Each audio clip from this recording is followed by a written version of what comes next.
And why is it the Glorious Revolution? Because after that, you have basically Parliament passes an act declaring no no Catholic, or rather the monarch, the ruling monarch of Great Britain, or it's not Great Britain at this point, but the ruling monarch of England has to be a Protestant.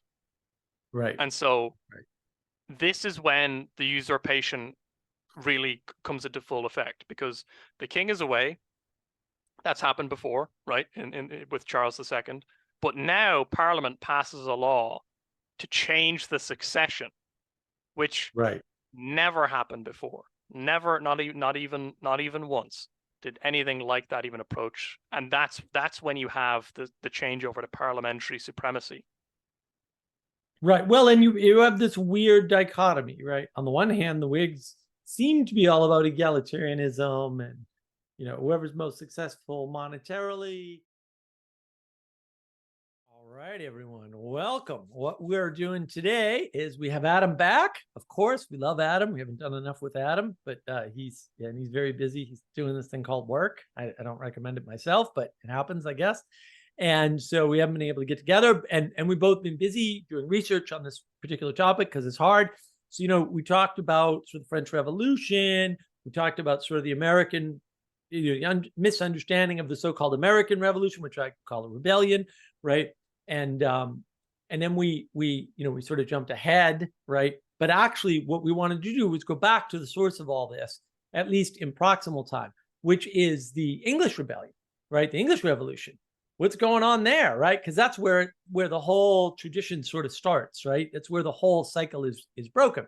And so, Adam, why don't you say a few introductory words, and then you can segue us right in wherever you think it's appropriate to start, since you're the big historian here.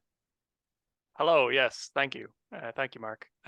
So why are we even approaching the topic of the English Civil War, or a better title might be the War of the Three Kingdoms, because that really is, in the context of where it's happening, that's really what's happening there. We have this idea of the UK, the United Kingdom, of Great Britain and Northern Ireland presently, right? But once upon a time, that was the United Kingdom of Great Britain and Ireland, I believe. How do you even get this entity? Because this is why it might be actually useful to say English Civil War, which makes sense, but also the War of the Three Kingdoms, and how that later affects the American Rebellion, because these are men who view themselves who view themselves as Englishmen, but also they come out of that world. They come out of the world that we're about to discuss. And let's start actually even before the Civil War, far before the Civil War, almost about 100 years before, almost exactly, when Henry and the Tudors they break with Rome, because something big here happens. You have this, among the many things that happened during that period, is there's a dissolution, what's called the dissolution of the monasteries, and this accrues a large amount of wealth to the crown. And while you'll hear people talk about, the great power of the English king at the time of the Tudors, and Henry VIII did have quite a bit of influence on everything going on in the realm. Once he died, there was a massive amount of wealth in the royal coffers. But when he died, what happens? Well, his son, his very, very young son at the time, Edward, succeeds to the throne, and he is basically at the head of these noble families, who are largely, let's say, Protestant leaning. And the reason why is connected to the dissolution of the monasteries, because somebody had to go raiding those monasteries. They were the like the rest of the European continent, the almost the treasury. They had all of the wealth, gold, jewels, fine stonework and architecture, lead. Even many of the monastery roofs, I believe, did have lead, which was very hard to come by at the time. But again, you spend money on what you value. This massive influx of wealth to the crown coffers once the monasteries were dissolved, which is a whole topic. You could spend a long time even talking about that, because the effect that had on England, I mean, you can even see it later in Shakespeare's writings. So what happens when Henry VIII dies? The crown for almost a century afterwards, after his death, is in the hands not of the person who nominally wears the crown, because his young son, was very easily influenced. He was, I think, maybe 8 years old when he ascended the throne, incredibly young. I don't know if it was exactly 8, but he was a very young child. He died in his teen years, I believe. And then after him was his sister Mary. This is the whole, so-called Bloody Mary, who comes back and tries to bring England back to the Roman Catholicism. It was very short-lived, maybe about 5 years. But again, this is a queen, so this is in terms of the nature of the headship of the country, in terms of who sits on the throne. If you can imagine a whole country run by the great men of state, not many of them are going to be, let's say, as willing to listen to a queen, and a Catholic queen at that, a queen who is let's say of a different, so far as these men are concerned, worshipping a different god, is basically an idolater. But Mary's reign is short. After Mary comes Elizabeth, the Elizabeth who gives her name to the Elizabethan age. And that is a very long reign. That is, I believe, 40 years, 50 years maybe. Extremely long reign for the time. And why should we care about all of this lead up? Well, because during all of that time, these great men of state, these magnates, who all were major families, the Cecils, right, the Cromwells, let's not forget that Oliver Cromwell, who we might know from as a figure from the English Civil War, was a descendant of that same Cromwell who was Henry VIII's minister. Yes, so he's a great grandson, I believe.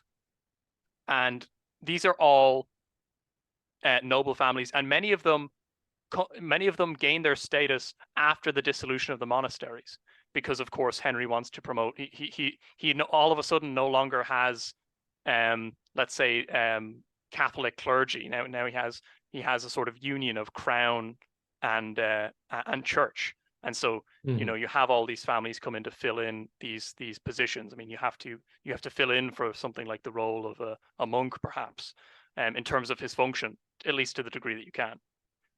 Anyways, after all of that, well, I mean, after all of that, I want to slow you down a bit and also sort of emphasize, because the name of the channel is Still Navigating Patterns. So, you introduced me to the series Monarchy with David Starkey, and I couldn't just watch the episodes you wanted. I tried, but it wasn't possible. So I watched the whole thing.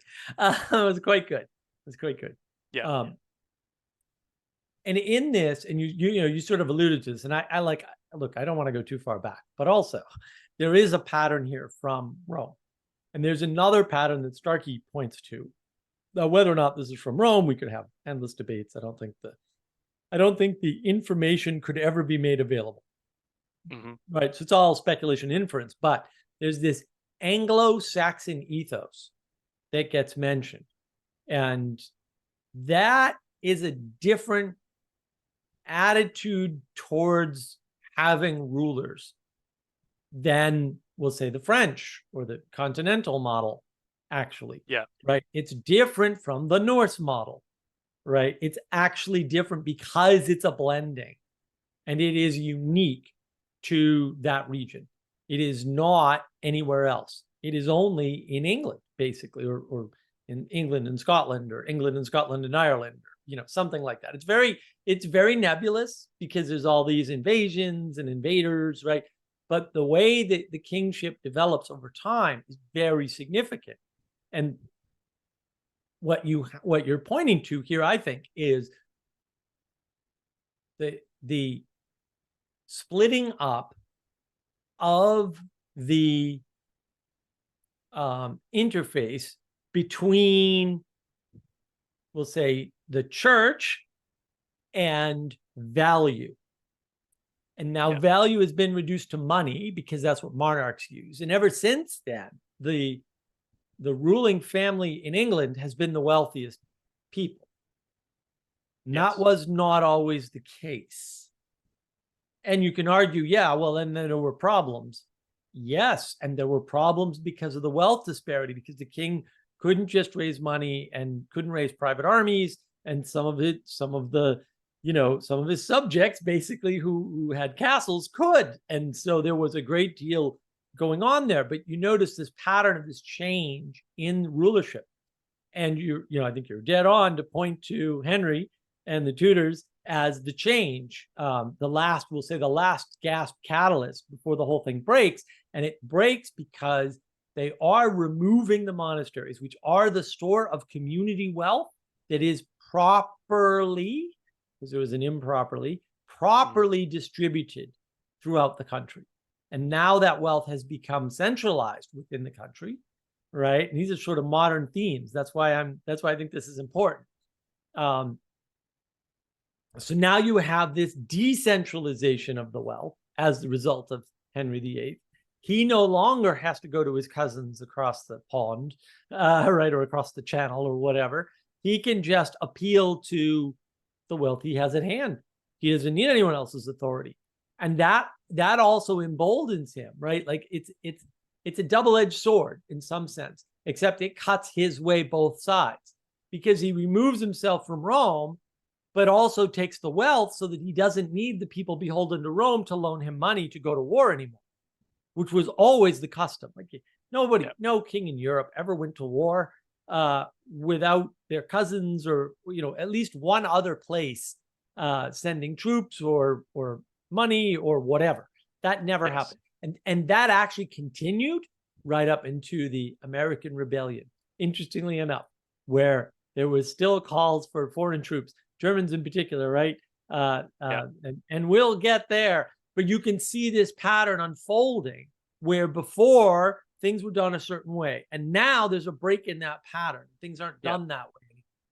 So, I just wanted to kind of point that out, because that's right. Really important contextually to see that what we're trying to point to is this pattern that happened historically, and how that leads. And the reason why you went back there is very important, because that leads up to the second break, right? And the second break is almost 100 years later. So please pick it right back up where you left off, sir.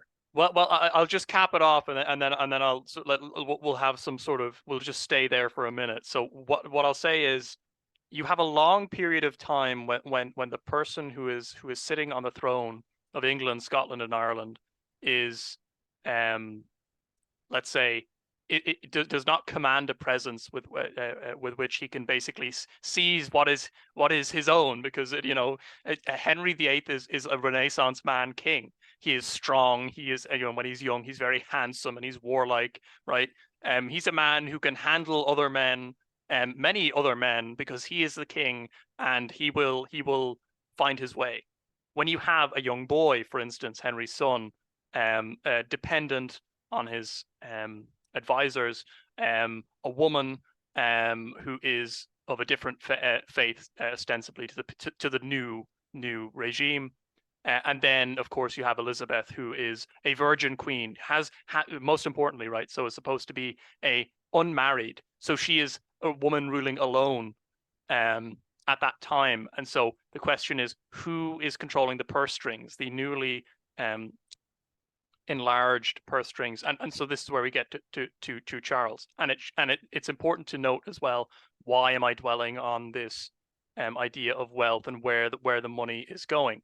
But because, there's this idea of that happens in the American Rebellion of no taxation without representation. But this idea of taxation as we know it is rather new, and it occurs. The beginning of it occurs, during this English Civil War, and before then, the Crown, up until that point, when it wanted money, generally it funded itself. And so what getting money from the monasteries was helpful, because it means the king didn't have to bother his subjects, which is the way it would have been sort of framed, bother his subjects with the expense of a war. He would finance it himself, and there were circumstances, very limited, under which he would ask for money off his own subjects as well. So he would ask for money off the church, he would ask for money off of Parliament.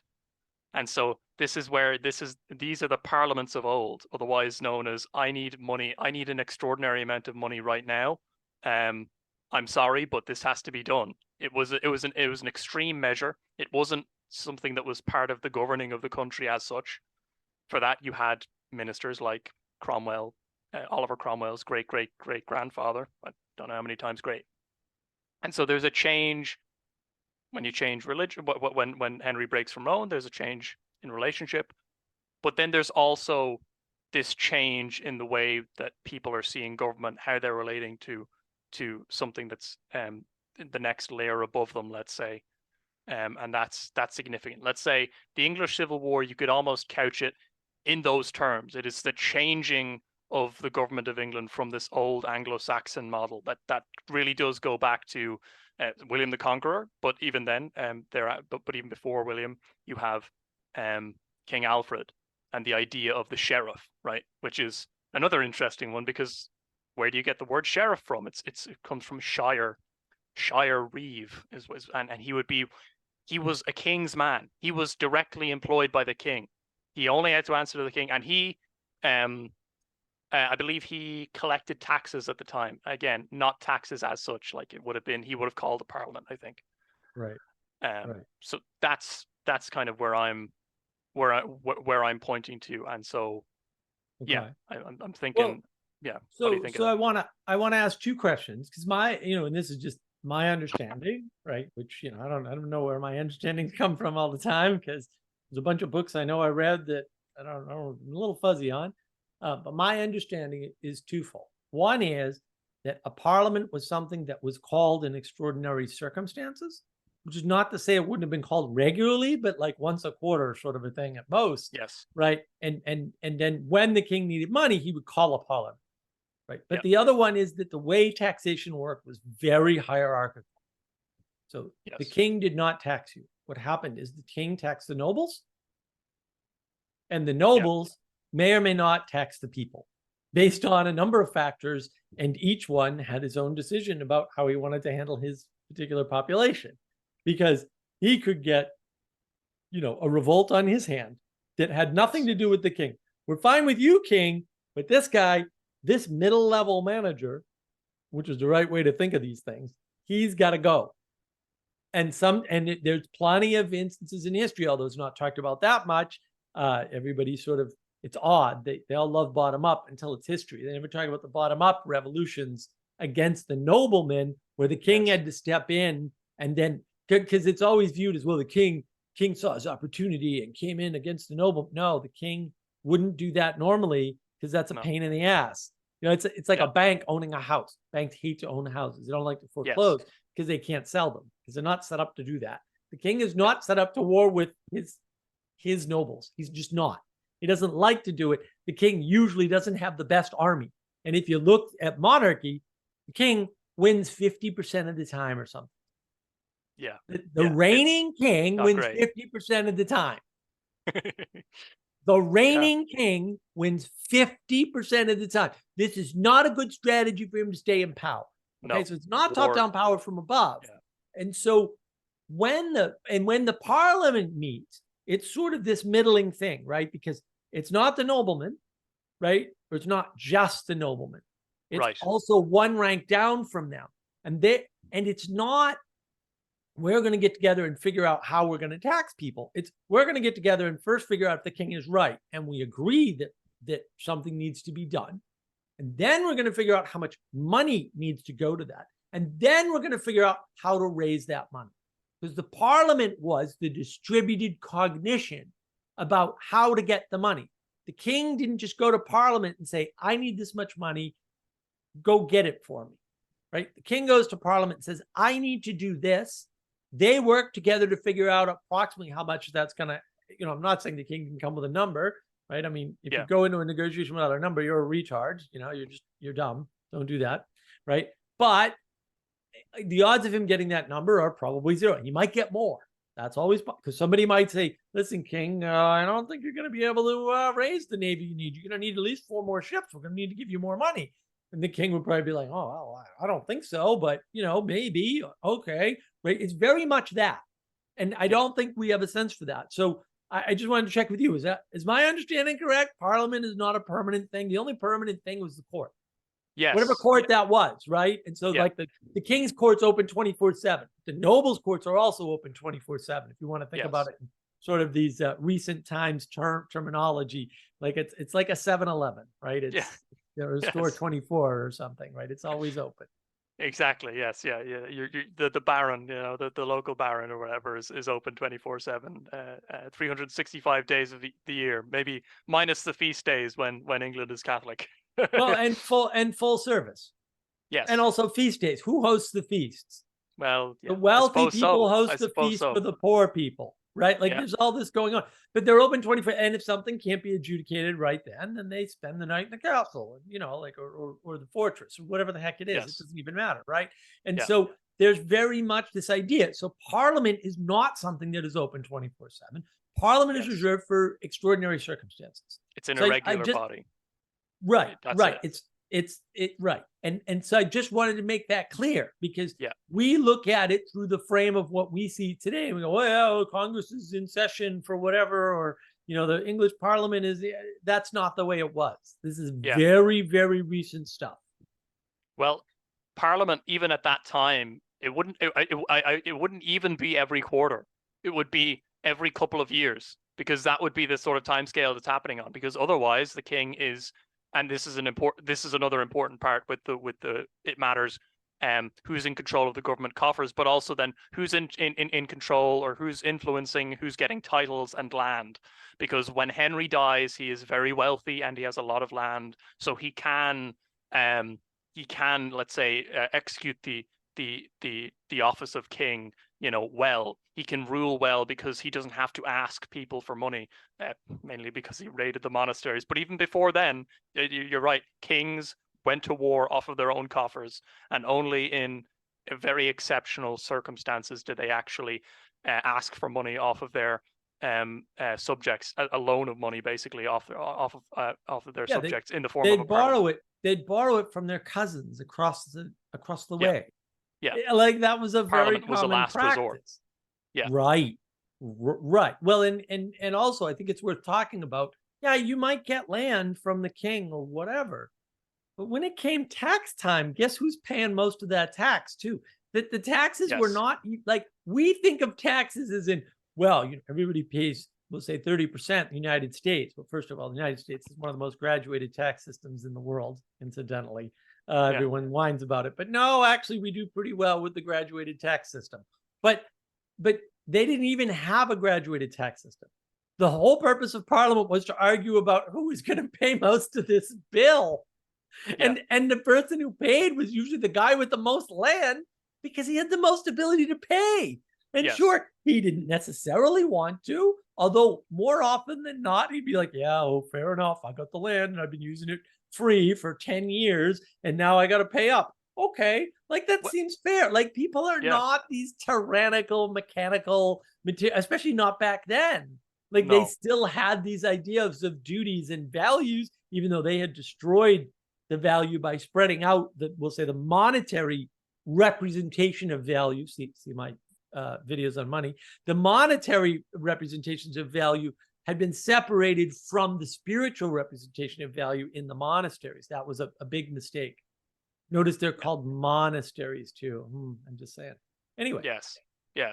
Well, and so it's interesting. It's interesting to consider it in that light, because when Parliament is this extraordinary thing that really doesn't happen all that often, by the other end of the English Civil War, certainly by 1688, which is a long way off where we're at the moment, you have this idea that somehow Parliament needs to be there needs always to basically be and this is the thing, now it's going to be advising the king. So there's a lot that's actually happening in England at the time of Charles I, who is the monarch, who is the king, right, of England, Scotland, and Ireland at the time the English Civil War breaks out.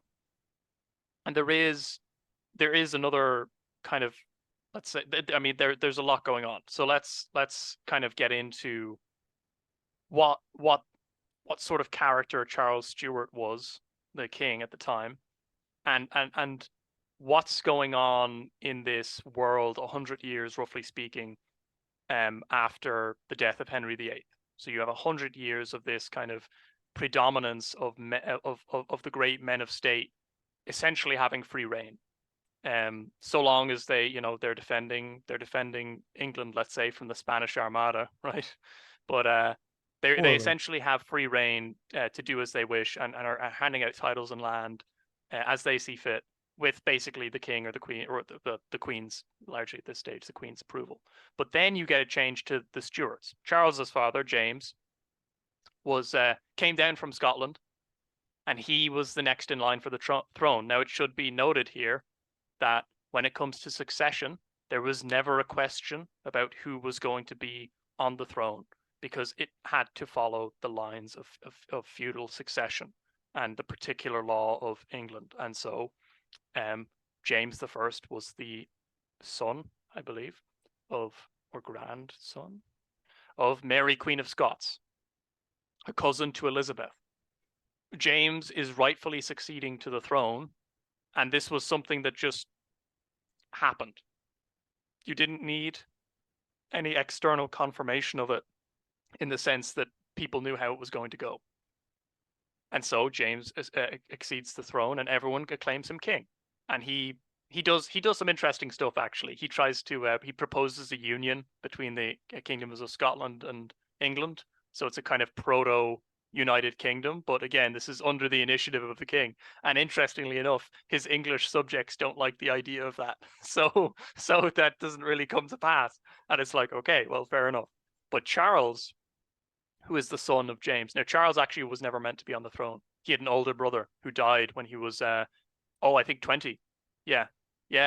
And he was let's say, a staunch Scottish Protestant, a sort of genuine Calvinist, was Charles's older brother. But Charles, on the other hand, who was never being groomed to be king, eventually had to take the throne. During his father's reign, there was tension between the crown and the great men of state, for obvious reasons, of the fact that James wanted to do things, and he was willing to, let's say, push and negotiate with his subjects for what he wanted, and he was using every means at his disposal to do that. So he might call parliaments, because the crown might have been a little bit impoverished after the death of Elizabeth, considering, again, there was a kind of waning of crown lands. And so Charles is born into a world, firstly, of massively changed religious kind of framework. So at this point, the Reformation had come in, and there was a massive change in the way people worshipped, in the way that their lives were organized, and they had to all sort of get comfortable with this new kind of let's say, religious settlement. And so that's the world in which the English Civil War happens. And what's happening in the colonies at the time, this is important as well. The colonies are set up, right? You have some of the first colonies being kind of getting off the ground in the early 1600s, I believe. And this is an important background, because the colonies are largely kind of crown affairs, right? This is it's an initiative by the crown to go out and settle these lands. And so any administration of the colonies would have been done through basically the king's representative, whatever that might have been. I don't know the office exactly, but I suspect it would have been something like a sheriff or something. Well, you'd leave it to the colonies, like you would leave it to the small towns of England for their business. And it's worth talking about where these colonies come from, right? Yes. And so they are getting petitions from the king to occupy the lands. And there are multiple reasons for this. And a lot of people get confused. And look, it's fair to say that religious persecution is a factor, and that a religious reason is enough of a reason, single reason, for anything to happen. That is totally fair. I completely, 1,000,000,000% agree. However, in this particular case, Protestants of different ilks remained in England and supported the colonies that were in alignment with their Protestant beliefs, right? There was still, and still are, Quakers in England, okay? They did not round up the Quakers and kick them out. However, they did round up the troublemakers and kick them out, and a lot of them happened to not have, we'll say, the religious affiliation of the Church of England, right? Whatever state that was in at the time. And it's worth also noting, it takes, well, for the first generation after they switch over away from papal, power, right? Yeah. Nothing changes in the Church of England. No one notices. And nothing, there's no material change in worship or anything. Just nothing happens. Mass is still said in Latin. That's right. That's how no change happens. And it's still the Roman Mass. Like, it's not, they didn't invent a new liturgy, or none of that happened. And it started to change, but I don't know this, but I have it on good authority that the Anglicans and the Catholics, it's so close even now, after they've been apart for a long time, that it is pretty close. It's not, you wouldn't so much recognize the difference, unlike some of the other Protestant denominations. But the split takes a couple of generations to really happen. Like, the changes actually take that time to happen. So what's happening is these people leave. They don't go to the colonies. That isn't what happened. This is super important, super important. So there were two or three attempted colonies, right? They get slaughtered by the natives. The kind, peaceful natives everybody talks about, the ones that never existed on this continent, on the North American continent. Those, that didn't happen. Just so you know, didn't happen. So the first successful colony, right, in Plymouth, Massachusetts, not too far from where I grew up, same state, small state, tiny state. It's one of those little baby states. It's like a European country size thing. It's tiny little states up there in New England. So those guys are welcomed in by the natives, right? Even after they burn and steal their way through Cape Cod, nobody ever talks about. They're forgiven, and they're put up in Plymouth. And they're put in Plymouth because the natives want people there, because they've been wiped out by disease. Yes, the disease likely came from the New World. The disease did not come from the settlers. Let's be 1,000,000,000% clear about that. The disease predates all the settlements. All the settlements. Some of it might have come from the Spanish or that crazy Italian guy. Don't know. Don't care. I think, and there's a great deal of evidence for this, that it came from the Scots, because the Scots already knew about New England and were already trading there. And that's actually where Columbus got the idea from. And there's a great deal of evidence for that, by the way. So smallpox probably came that way in like the 1400s, like the mid 1400s. Because again, Columbus gets the idea from the Scots that there might be something over there. And that's part of his covert. And it was hidden. Like, they did actually cover up the fact that he was in Scotland talking to the merchants who were trading, most likely trading with North America already. But there was a route they could have taken up north the same way the Norsemen ages back. Yeah, we know the Vikings made it, and we actually had much bigger ships in Scotland at the time. So why not? It makes total sense. The Scots had great sailing vessels and great navigation back then. Only a few of them, and they were very secretive. This is where the secret societies come from. The idea of secret societies come from the fact that they were real, and that people who had trades or had trade secrets or trade route secrets or trading secrets kept them secret on purpose, right? Like, that actually happened. It happened in all kinds of ways. It happened with stonemasons, for sure, if you want to go down that route. It happened with with the craftsmen for the Gothic cathedrals. That's why we don't have cathedral plans. It's not that they didn't draw plans. It's that they didn't draw them permanently because they didn't want anybody to know how to do this stuff, right? Like this is very deliberate. And this is very medieval. That's how the medieval world worked. It operated on clandestine secret societies by our standards, not by theirs. By theirs is perfectly normal. Stay in your lane, know your role. Don't try to be an expert at too many things. All this sounds like awful, interesting recent advice. I wonder if there's a connection. But more importantly, what you see is these people who settled from England didn't go from England. They were in the Netherlands. Yes. They went to the Netherlands. They were kicked out of England. They were thrown out. Okay. And then you'll notice there were all of these places along the eastern seaboard in particular. So down the street from Columbia, South Carolina, one of the cities on the coast is called Charleston. In Boston, across the river from Boston to the northwest, is called Charlestown. Are you seeing a similar? And this is all over the place, right? There's Charlestons everywhere around here, at least on the East Coast. These are charters from the king. So in Charleston, South Carolina, the reason why they did that is because they landed there first. They knew they weren't supposed to be there. So they said, we're going to name it after the king to get in his good graces. And then they got the charter granted afterwards. Of course. These little things happen, right? And so you can see the corruption that we might point to today has always been around in some way or another in history. We tend to compress all that. But the Pilgrims, in particular, the Puritans that came over, they got kicked out. They were already thrown out for religious prosecution. But that's not the only reason. They were also monarchists. And the idea of monarchy is changing and becoming very, very unpopular in England, which is why they get thrown out. And it's also why the colonies are a project of the king, to your point.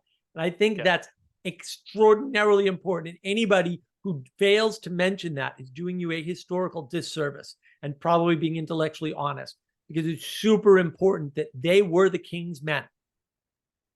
Yeah, well, and it's important at this stage to understand that most of the upper rungs of English society by the time of Charles' accession to the throne are Protestant, because Protestantism in England was largely pushed by these squires and great men of the realm. And again, they were being true to what got many of them there in the first place, what just kept some of them there and enriched them in other cases, which was, okay, well, if you separate yourself from papal authority, then you don't have to deal with the monasteries. And so it to some degree, it could kind of simplify things. But then the king, then who becomes the supreme head of the church when it comes to headship, right, in this religious context, right? Before it was the Pope, and then now it becomes the king. So the king, the active supremacy all the way back in Henry's time, Charles is the supreme head of the Church of England. And so one of the major things that causes a conflict between him and the great men of state who fill Parliament, again, up until this point, is still just this extraordinary body which is there to loan the king money very occasionally. Charles wants to change the way worship is done a little bit. Now, it should be mentioned at this point, initially at Henry VIII, nothing changes. The Mass is still said in Latin. Then his son comes into power. Things do change. Thomas Cranmer changes the language of worship from Latin to English, but I think it's largely similar. Bloody Mary comes in. She's Catholic. She tries to bring England back, so tries to roll it back. It doesn't last long, 5 years. Elizabeth comes in and tries to what's called steer a middle path, probably just letting people do kind of what they want to do in their local area. But because she's not really at the head of everything at that time, the great men of state probably prevail. That's why, you still have by the time of Charles, you have, the liturgy being said or the mass, let's say, if you want to term it that, being said in English. And so there's a kind of, but when you get, and the English Civil War in some sense is going to be all about the question of let's say headship, but then also how that reflects itself in worship is also shows itself. Yeah, and so if the guys, it's important to note as well, if these guys can afford to go to the Netherlands, it tells you something about their means. That the English peasantry aren't going anywhere; they're in it for the long haul, at least initially, anyways. Right. Well, Yeah. and that's good noting too, because one of the pressures, and this is something I got out of Colin Woodard's excellent book, American Nations. If you haven't read that, you got to read that. You don't understand anything about Americans. You read that book, literally nothing. Might as well know nothing about the history of America without that book. It just makes everything make sense.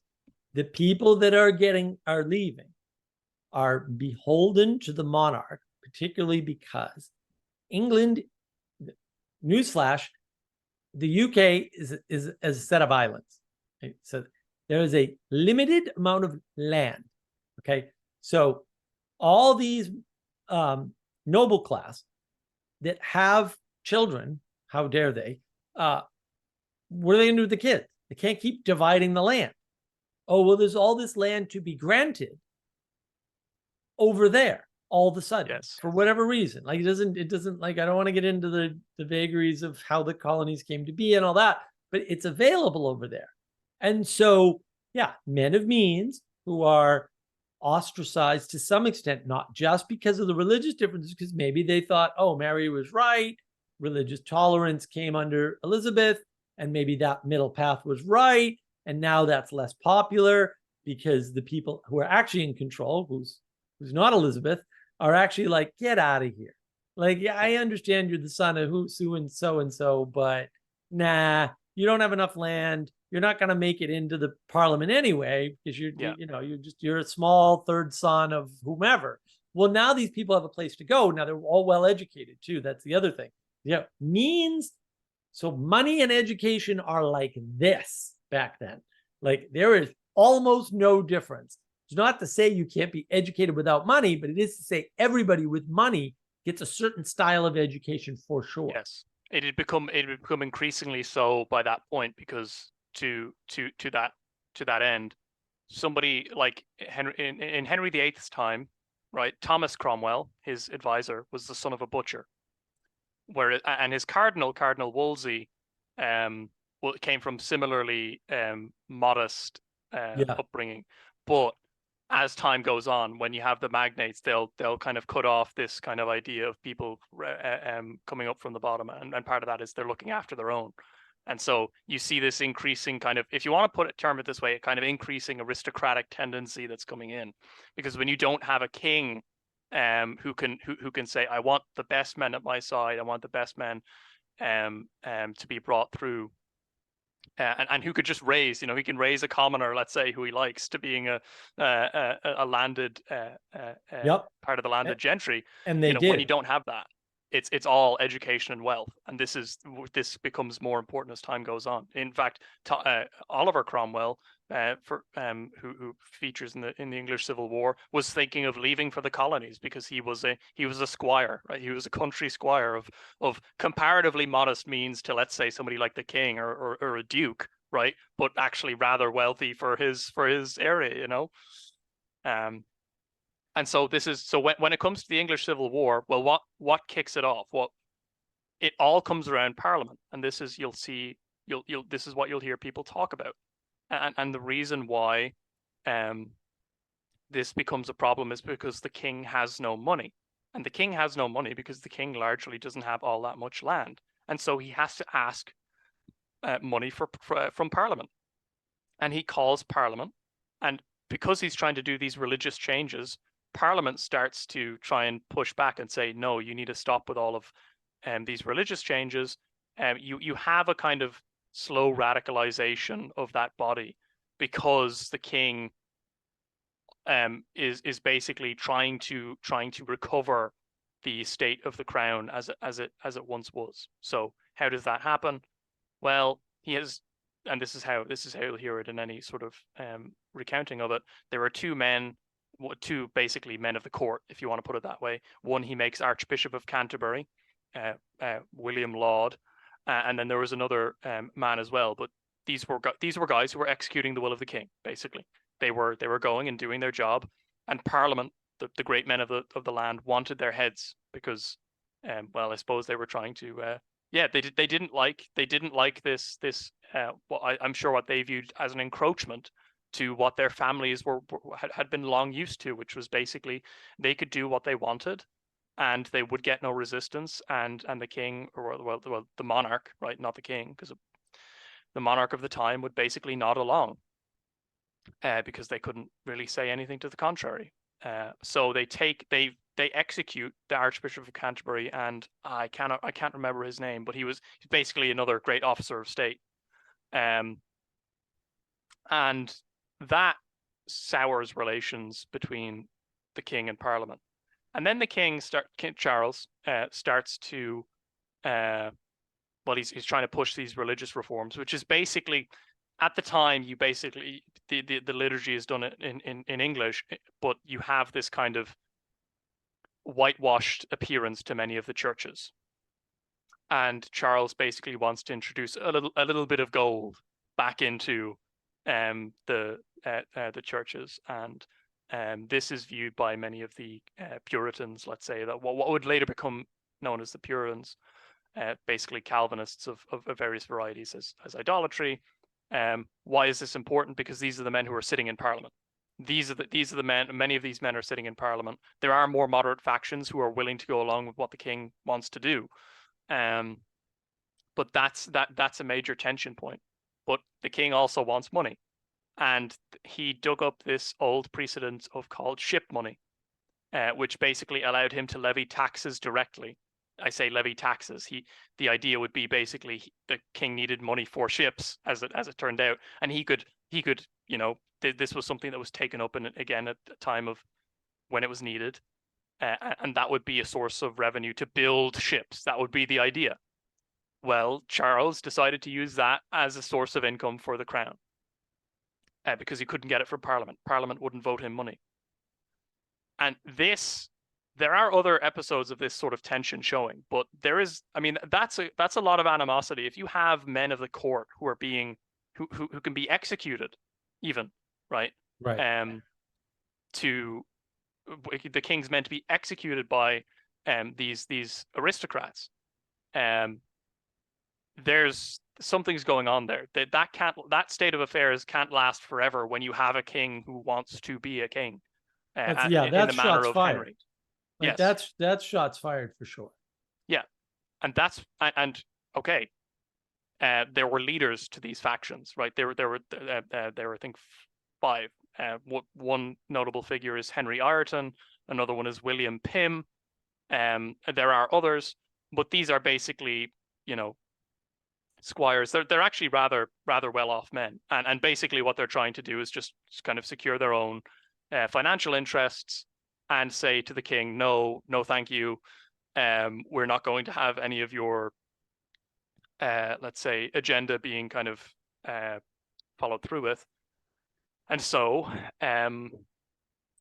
Charles is getting a bit tired of these men, these men who are what happens, and it's actually it's an unlikely thing to happen, but basically Parliament stalls to a point where and the Parliament, by the way, one of them is called the Long Parliament, and it lasts like years upon years. So this is very extraordinary behavior from an already extraordinary sort of body within the state. And so you have this faction, and I think it's William Pym who basically starts to argue that the king is imposing his will and he's a tyrant, and so on and so forth. And the king eventually, I would not say that Charles was an exceptionally great politician, but I think to a large degree he didn't have to be. He was the king. Right.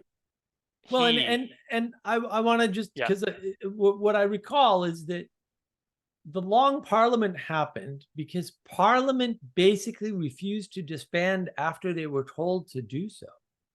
Yes. Yes, So that's they're right. not. That's right. Mm-hmm.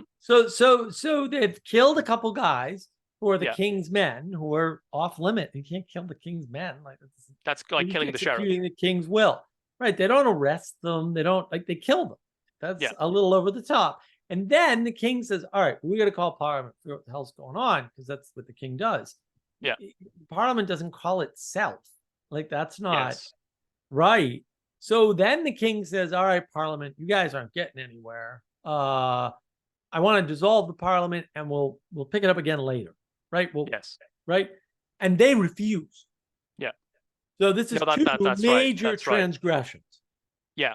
That's and so that's right. So basically the Parliament almost is trying to show itself to be, no, we're in charge here. We're not leaving. They've already usurped the authority of the monarch. Yes, because in two ways. Okay. Yeah, and that's called, even to this day, that's called the prerogative. That is called the prerogative of the monarch to dissolve Parliament. This is even still nominally, of course, within the powers of the present occupant of the throne. Allegedly available. Yes. Yes. Yeah. And this is the first time where something like this really, like, the Parliament doesn't want to dissolve itself. And it's quite strange, because why wouldn't this body want to just, let's go home, So you have this agitation. And so what does the king do?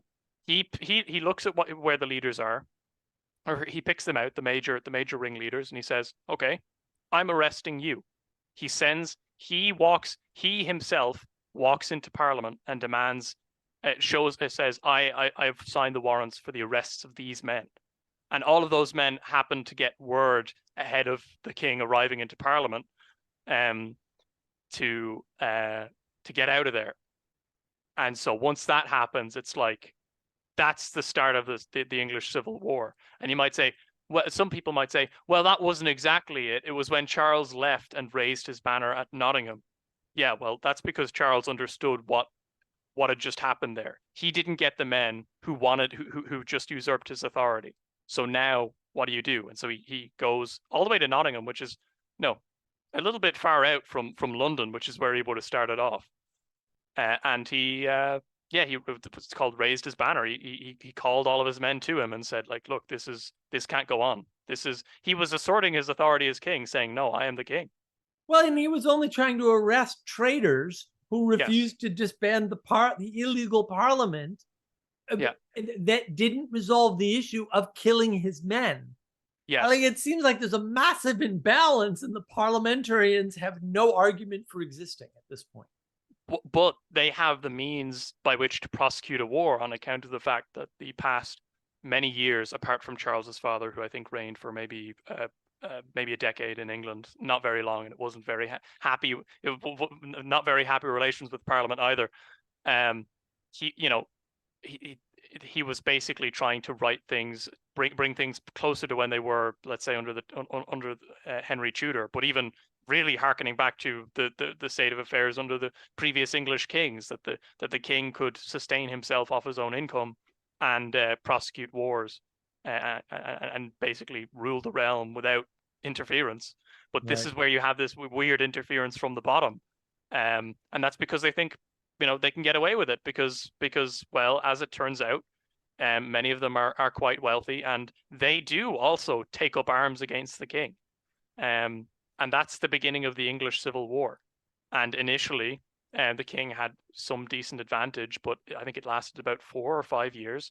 In the first 2 years, the king had a large advantage. He had the most advantage in the country. In the cities, he had the least advantage, because that's where you had all the rather wealthy merchants who generally tended to be of a let's say Puritan, but it's not strictly Puritan. There are many different things that happen during the English Civil War, many different religious minorities. It's kind of, if you want, showing kind of all the length and breadth of the Protestant kind of thing that was going on at that time.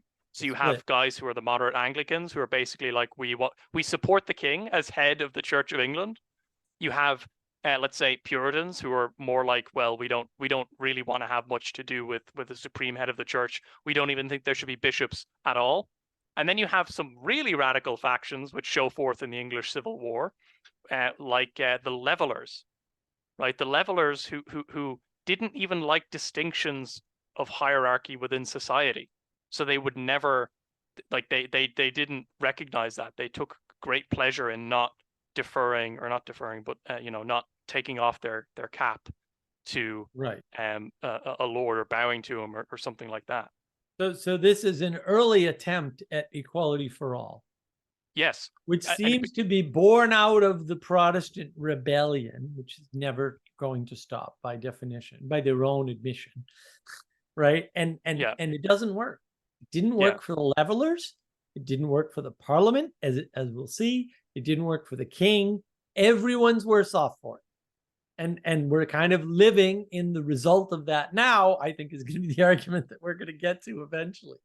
Yeah. Right. So, I just wanted to make that clear. Like this idea of equality for everyone, it's been tried many times throughout history. There's a clear example of the last time you can point at something that was actually labeled that in what would call modern enough parlance that you can understand it. The Levelers were all about full equality for everybody.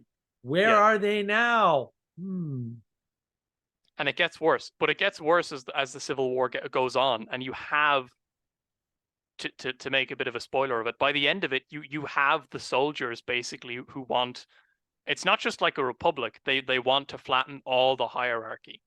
And it's at that point that Cromwell becomes almost like a kind of, let's not go that far, let's kind of rein it in. But I'm kind of jumping the gun here.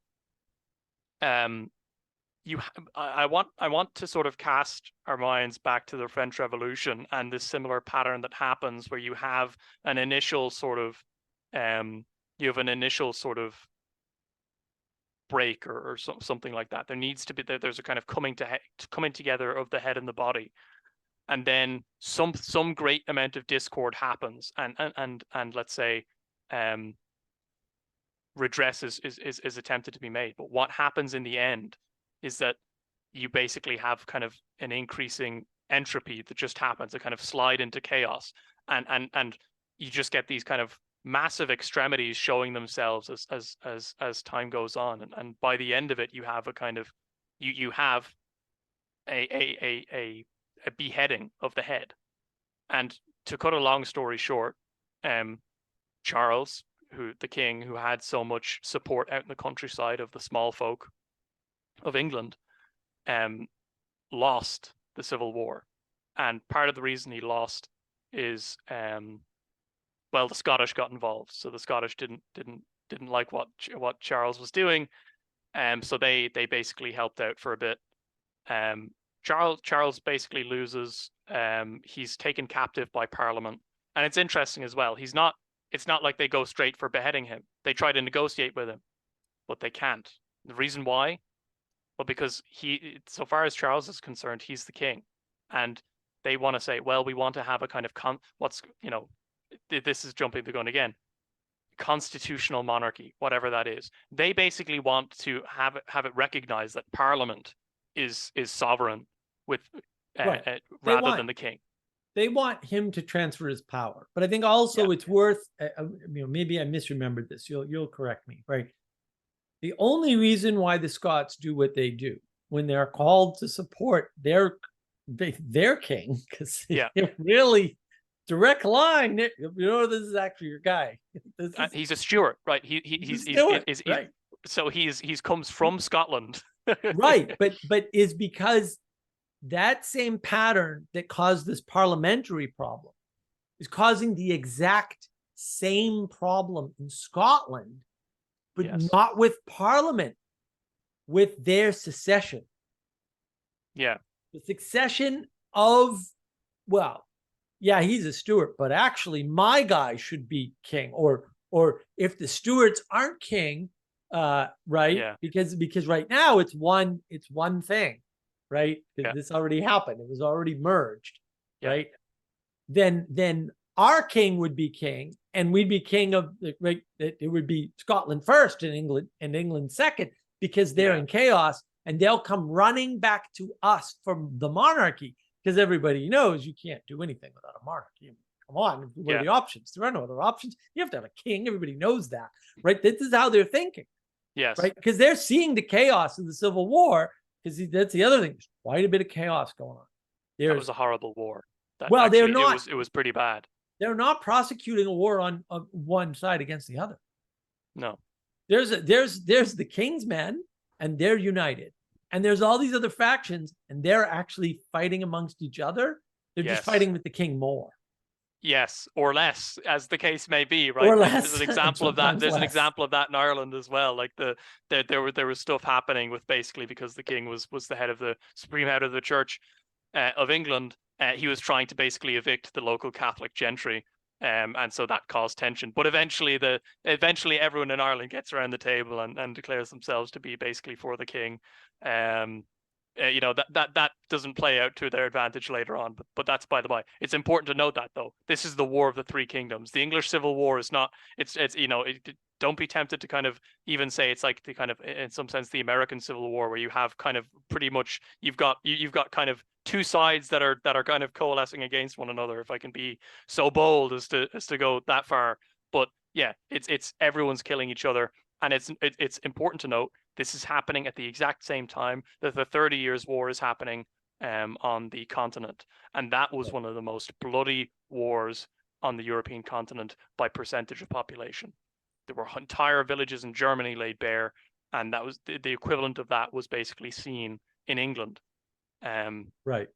And it never fully, let's say, recovered from that scar. Well, and that's what prevents the king from being able to get help from the continent.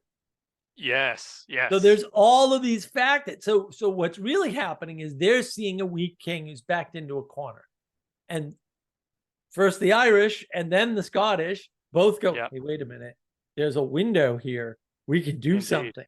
Yeah. Right. And so really there's all these forces at play. And so it's really not, because it's not top-down power from above. I know everybody's been taught that their whole life. Nothing like that has ever happened in history. With a few notable exceptions, but we call them tyrants. We don't call them kings. And that's the issue. And I'll have a video coming out about that, by the way. Leadership versus tyranny. And that's the issue, is that there's a big difference between these two things. But what's actually happening, there is a power vacuum, because we're cut, or not we, y'all over there across the pond are cut off from Europe all of a sudden because of this other conflict. And then the forces in what we would now call the British Isles are like jockeying for, well, how's this going to end? What are we going to do? Right? Because they see opportunity rather than understanding the danger that they're about to fall into as the result of taking the leader and then having to decide what to do with him. Yes. Well, and what it's perfect for a movie. You can almost see it, but basically Parliament has the gall to put the king on trial. And I think I should preface that all the, like the sheriff is the king's man, all the judges of the land are the king's men. And why do they have to be the king's men? Because they are the executors of the king's justice, let's say. They are entrusted to, a good example of this was St. Thomas More, in Henry VIII's. He was a lawyer. He was and a judge. So he was dispensing the king's justice in the king's stead. And so then they're going to put the king, and this is what they decide to do, because Charles is not willing to budge. He's saying, no, I'm not. He's actually being very recalcitrant. In fact, so much so that he invites the Scottish who were against him on that first phase of the Civil War. He invites them down to fight for him now, and they do, but they lose. And that's when they decide, okay, we're going to put the king on trial. And the king, what does he do? He walks into the courtroom and he just sits down. He doesn't take off his hat, which is important at the time, because he's basically saying, I don't recognize the headship of anyone here over me. And so he sits down and they try and say, Charles Stuart, you are accused of the crimes of such and such. They're trying to put him on trial like he's a subject, like a subject. But this is the parliamentarians. Yes, the Parliament who have never enacted justice in their lives, not once. And it's a specific faction as well, because as the Civil War has gone on, the kind of moderate demands, let's say, of the comparatively moderate demands of what Parliament was basically looking for. They did want to usurp the power, but they weren't couching it in such strong terms. Now they basically want to usurp the king's power, his authority. They not even everyone in the courtroom is okay with putting the king on trial. There are men who are sitting beside the presiding judge, so-called, who basically deny that the king should be put on trial at all, or that he should be guilty of treason. Because of course, if he's found guilty of treason, how is it that a king can be treasonous against himself? If he's found guilty, they can kill him. Right. But the problem is that you have this entire disconnect. It's so unique in time. They've kind of turned in on themselves so much. Nobody knows what to do, and so it's basically they declare that no, we have the authority because we have the authority. Whereas Charles, what does Charles do? By what authority do you bring me here? By what authority do you bring me here? That's all he says. Why am I being brought here? By what authority? Right. Well, then I think you highlight a few important factors that I just want to go over again. Right. The first one is, this is not a case where the king is being held to a standard of justice in a set of courts that everybody else would be subject to. That didn't happen here. We tend to think, oh, that must be what happened. They took him to a court. No, they held court, right? And normally the holding of court, by the way, was previously reserved for the king, or a noble. The only people who could hold court were courtly gentlemen, right? Were courtly figures, which is the noble class and the king. Okay, you know who could never hold a court? It's Parliament. Yeah, because they were beholden to the court to be called. They were fully underneath, way underneath. Parliament is technically underneath a duke, technically, right? Even though it's consistent of dukes and but it's technically beholden to that. And now you are taking the symbol of the country and accusing it of not being the country, because that's what treason is, right? To your point, that this is very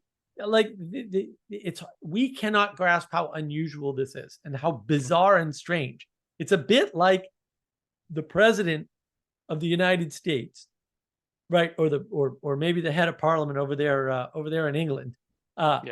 Says, all right, well, I am going to set up a special court over which I preside with my fellow, parliamentary members, or in the case of the U.S., executive branch members, probably, right? The people I've appointed. And we are going to hold court and decide things about members of Congress or other members of parliament, or, members in the government or whatever.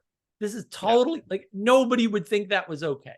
That's what's going on here. Nobody thinks this is okay.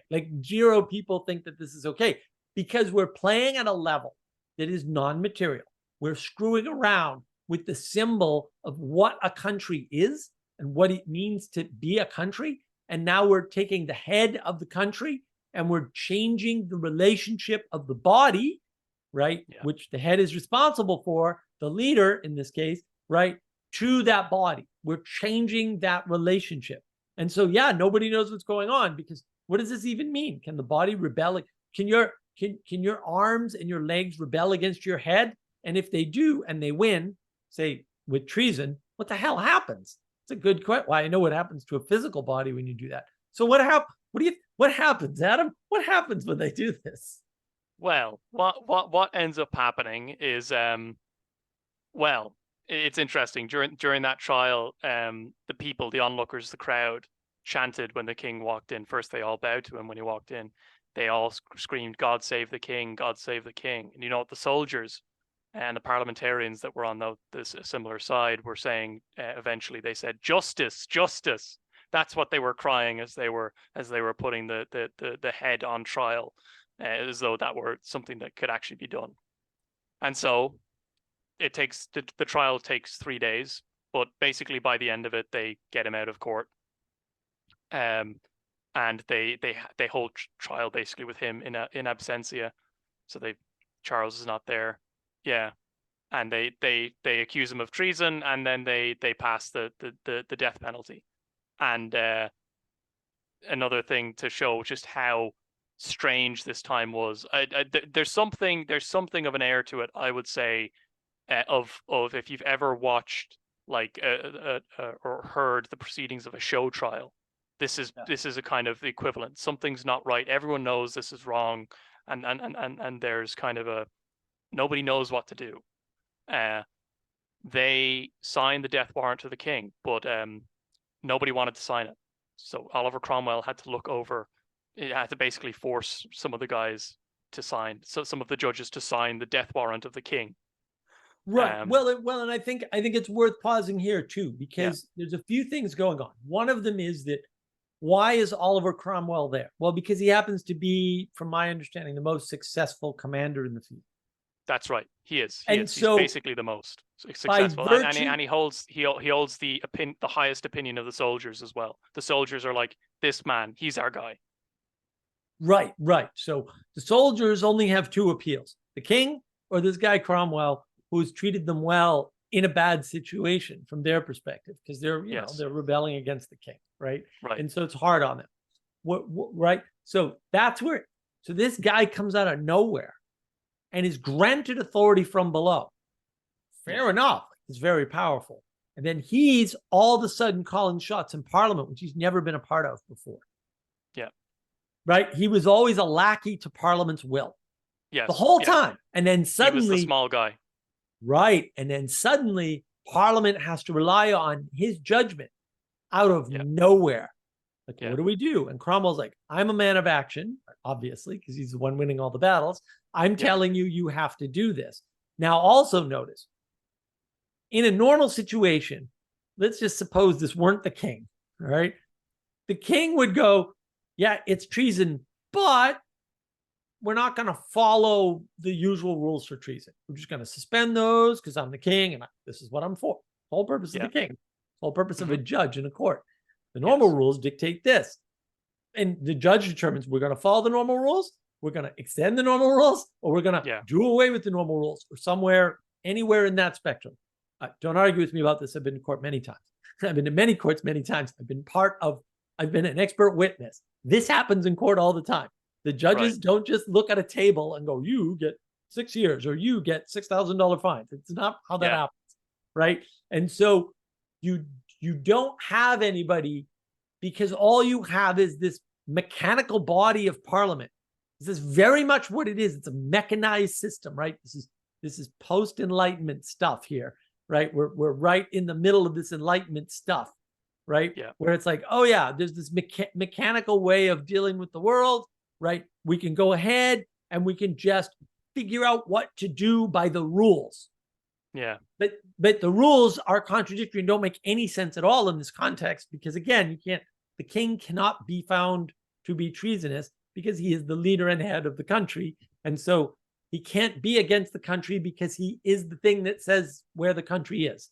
And so you have all these problems, and you have this degradation of the symbolic way of relating to the world, right? One might call it the poetic information in the world, if one were a true believer in the channel here and watched my knowledge engine video. They're very much doing the iconoclast thing.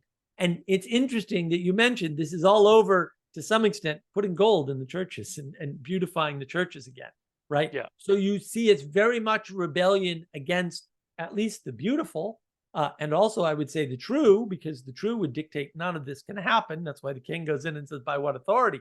And then also violates all of the principles that any Enlightenment sort of ensconced person would have, right? Like, what do you mean you're being tried in absentia?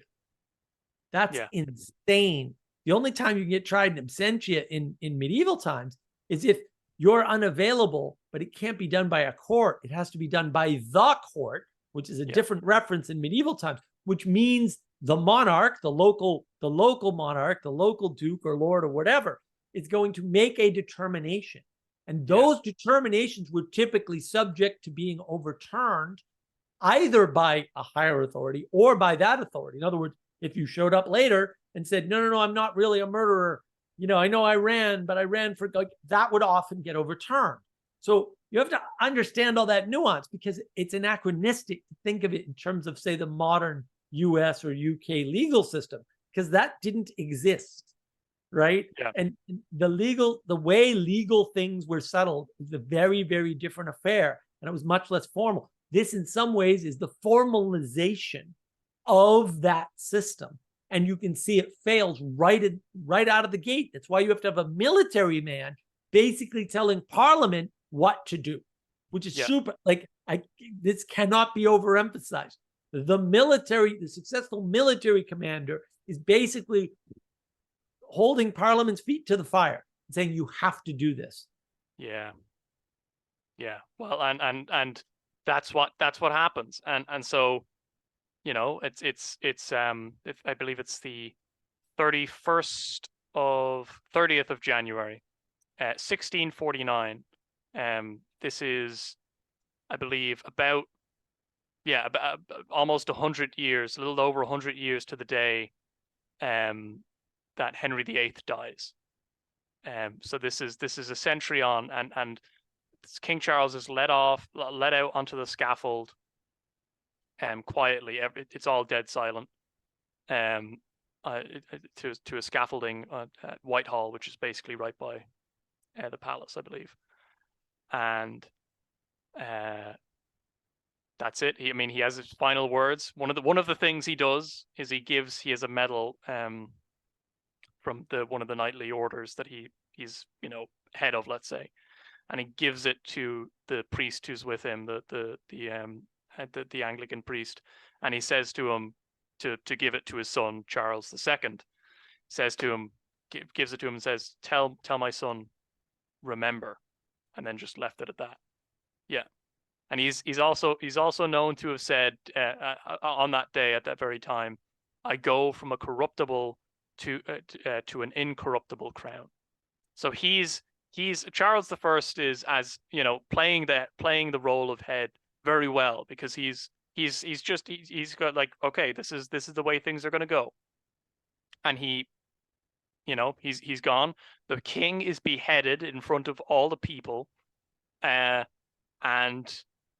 that's it. Like, that's what happens now. And of course, what happens is that Parliament tries to rule for a bit, finds out they can't really do it, and Cromwell comes in, dissolves Parliament. I should say Charles I dissolved Parliament, but that that created the English Civil War. But that's by the by. Cromwell then dissolves Parliament and puts in his own men. He actually purged what's called it's called Pride's Purge. A colonel in the army came in and basically refused certain members of the Parliament entry into the Parliament, so that he was basically selecting the men that Cromwell wanted. Right. So they took over by physical force. Yeah. Like if this happened here, I wouldn't be so hot on it all. I'd be like, right.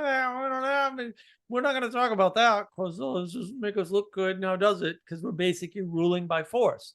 Yeah. And there's something to ruling by force, right? However, under these circumstances, it doesn't seem like the right thing to do. And so I want to point out the pattern here. So this is the first instance, we'll say, in recent times, the understandable times, with sort of a similar enough language, where you see this pattern that we pointed out in the French Revolution. Yeah. Nobody wants to touch the third rail of rule. Nobody wants that responsibility. It's not so much that Parliament physically can't, because eventually, of course, they will, right? Yes. It's just you have to have Cromwell's men do it. Why? Because they're the sorts of bastards that will just make decisions, yes. Right? But you see that in the French Revolution, right? Where nobody wants to touch that third rail. You know where you don't see that, Adam? Do you want to guess where you don't see that? In the American Rebellion. You never see that. That never happens. These guys step in, before the war begins to get everything organized and running, partly because it already was, because England never had control of the colonies. And that was their own doing and their own fault and their own choice. Yeah. Right. And so it was very, very natural in the US for them to just keep doing what they were doing because they weren't being ruled from London. Right. Already, Yeah. London wasn't taking the responsibility of running the colonies. And so you see this cycle. But again, the cycle happens at the first instance, and it happens in the French Revolution. We'll call it the last instance to some extent, although we can argue whether or not the Russian Revolution was of a similar ilk. But it doesn't happen in the middle. It doesn't happen in the colonies at all. Nothing like that happens in the colonies, which I find utterly fascinating. It's totally understandable when you get enough historical context, but it's fascinating that, say, Napoleon or Robespierre or whoever missed that. They really misread it. Yeah. I think it's really important as well to say that these sorts of stories, this sort of story that we're talking about, loomed so large in the consciousness of every single founding father in the US. They would have known this history very well because they needed to understand it, because that's the world out of which they came. They would have known that the king was beheaded, and they would have known by whom, and they would have known all of that story. So, moving on from that, what happens with Cromwell? Cromwell is also a figure they would have known very well. What happens with Cromwell? Well, Parliament tries to rule for a bit. They're ineffective. Cromwell takes over, and he basically is declared what's called Lord Protector of the Commonwealth of England, Scotland, and Ireland. Right. So basically, and you'll hear there's going to be kind of a reference by many historians of this was England's Republican period. But he had all the regalia of the king. He even had the crown and scepter, and that's what Cromwell was buried with. And so, in some sense, no, that there was no republic as such. I mean, I think it was, if what a republic is merely the absence of somebody with the title of king, well, maybe, but I don't think that is even close to what a republic is. I mean, our talk on Greece and Rome probably would have elucidated that somewhat. Right. Well, and also it's worth pointing out from what I learned from your excellent references, by the way, that the idea of a protectorate makes, in one sense, no sense without a king. Yes. Right. It's for the temporary absence of a king. Yeah. And by absence, it can be, look, the 8-year-old can't rule. We need a protectorate. Right. Yes. But someday, and part of the protectorate's job is to make the young ruler. Right. The other time you have protectorate is when the king goes away. Yeah, right? That's For right. months, so those are the two whatever, major points. Right. So, and it would have been a duke usually. It would have been a noble. Right. Somebody who was used to ruling. Right. Yeah. But now you have a protectorate who comes out of literally nowhere with no reason to be there other than, well, he's wealthier than the rest of the people in the village. Yeah. Right. Roughly speaking. And he's a successful military commander.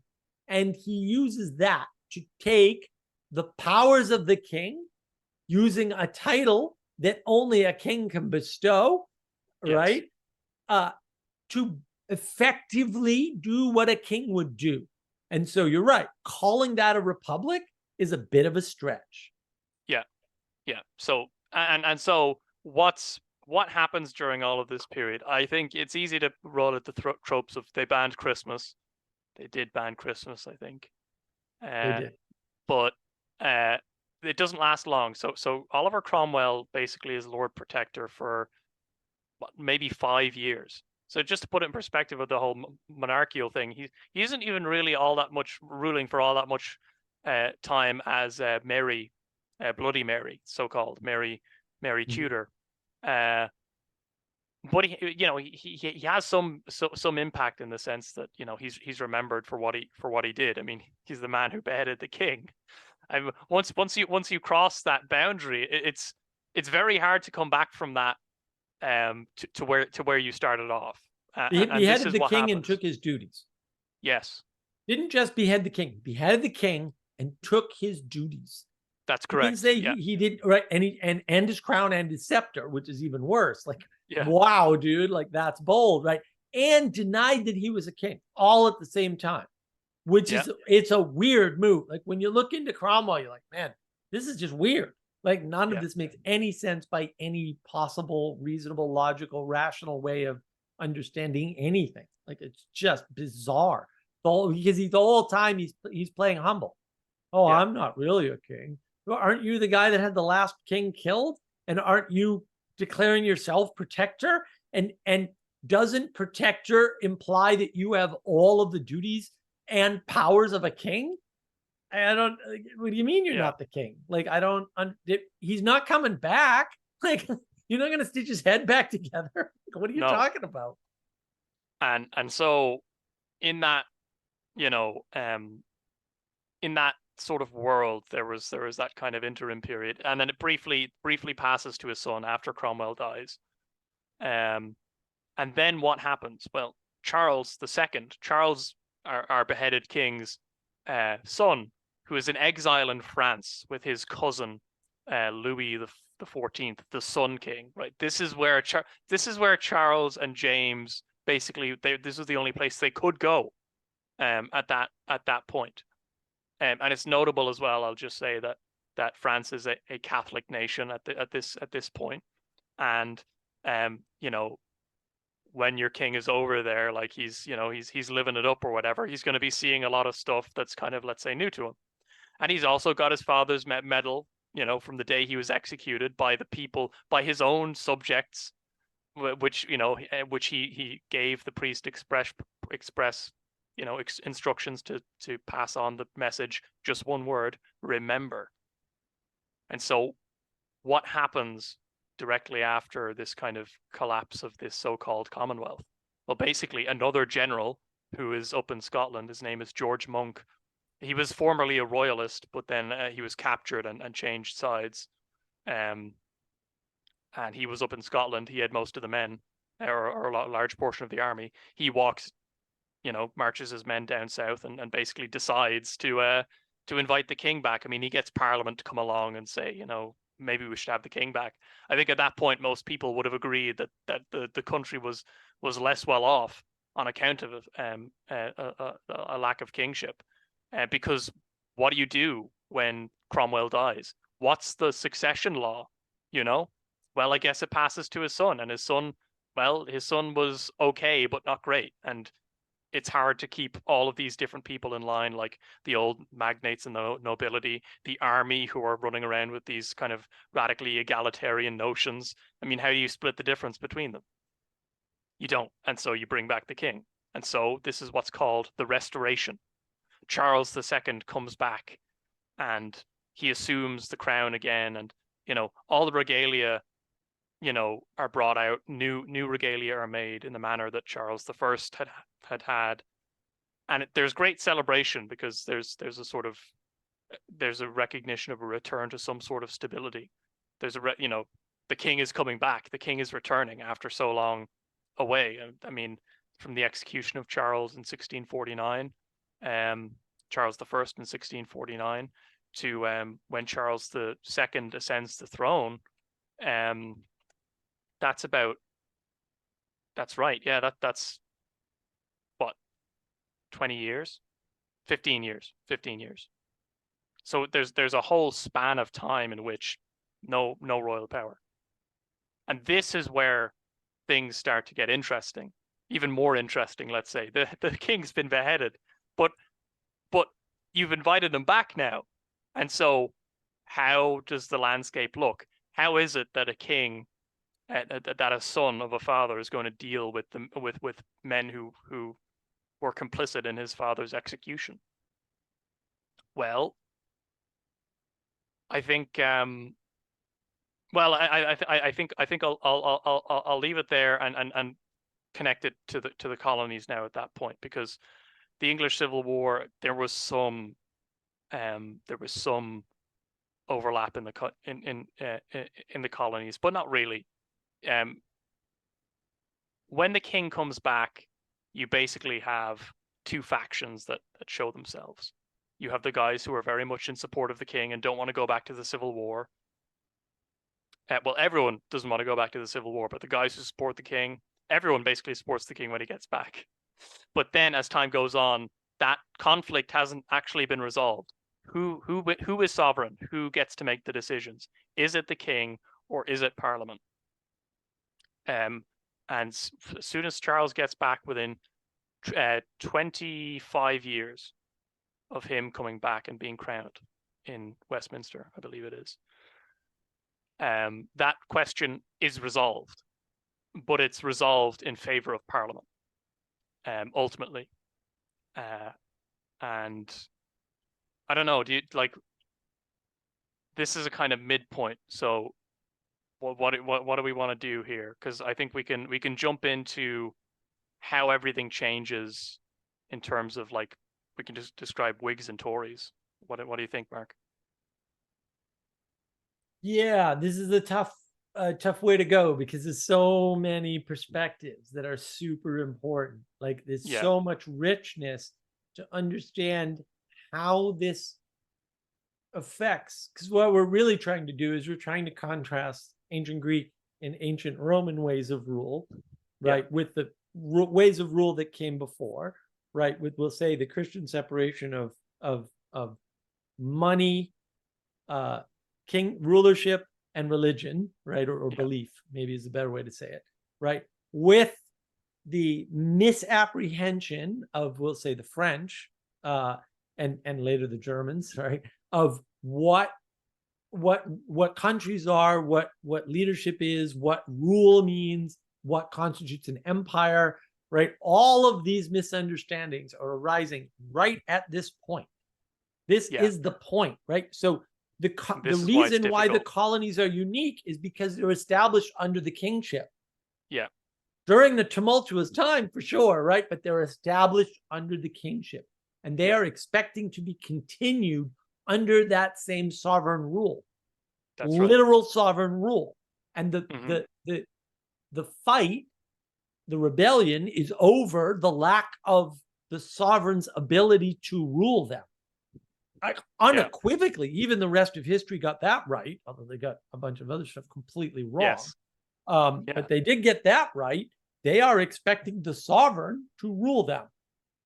And that is actually why they escape the cycle of revolution. That's why I don't think they're a revolution at all. I think they're a rebellion against a parliament and something larger, which is the largest corporate entity in the world, or at least was at one time.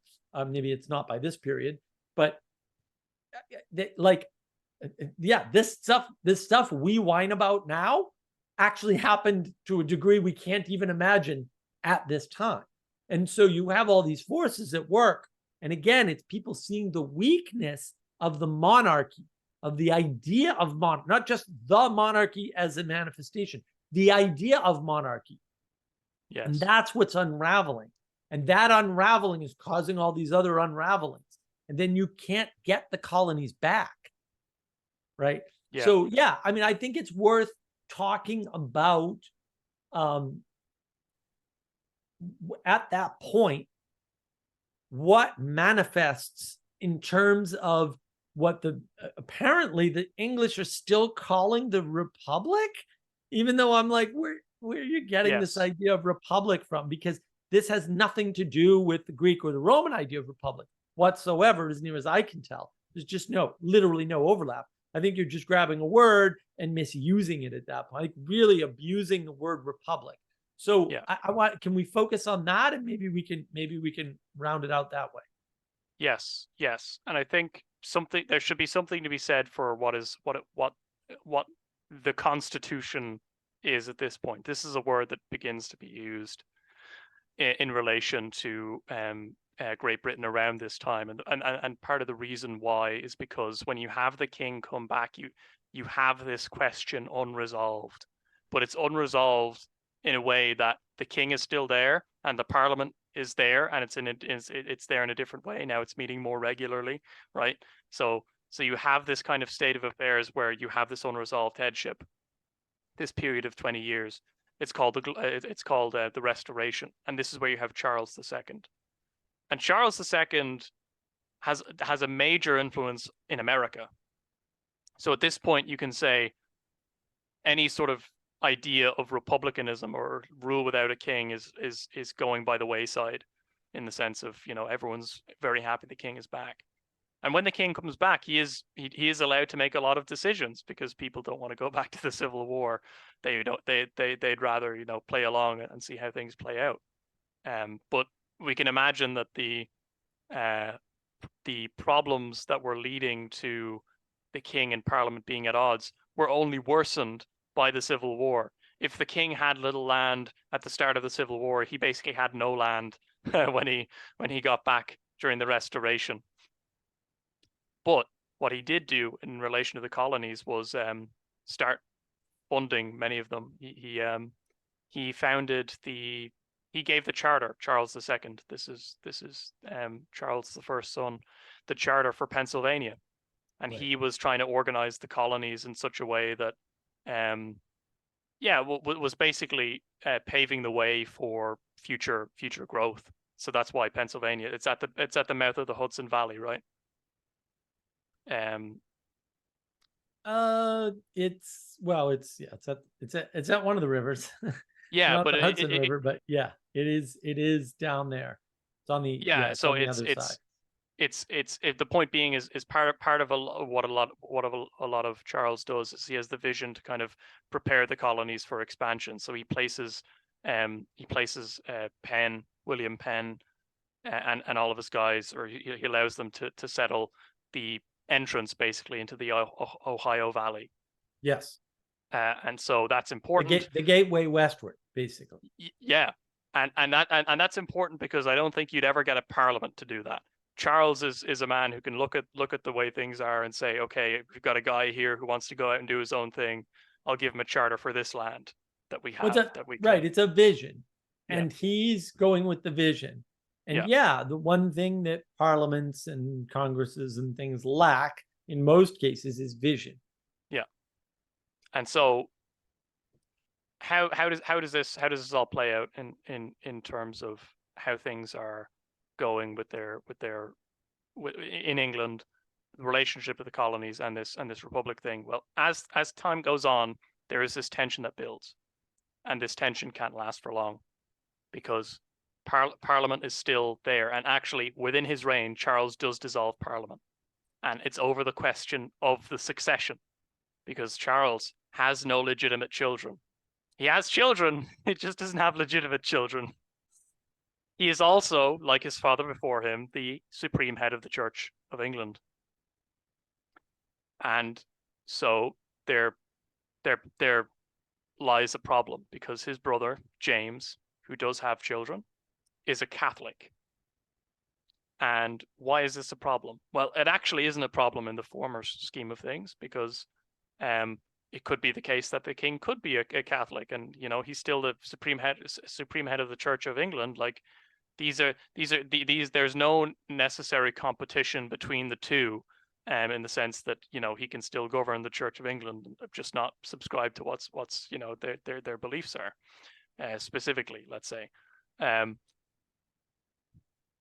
But this is a problem for Parliament. So far as Parliament is concerned, because of all of these religious, the particular religious inclinations of people in Parliament, they don't want any association with Roman Catholicism. In fact, what you find is that retroactively they'll call somebody like Charles I, basically, he's like a Roman Catholic. In fact, he isn't. He was married to a Roman Catholic, but and he permitted his wife to have a Roman Catholic chaplain with her, so she could practice her religion, but he was still, so far as he was concerned, he was an Anglican. But Charles II, Charles the first son,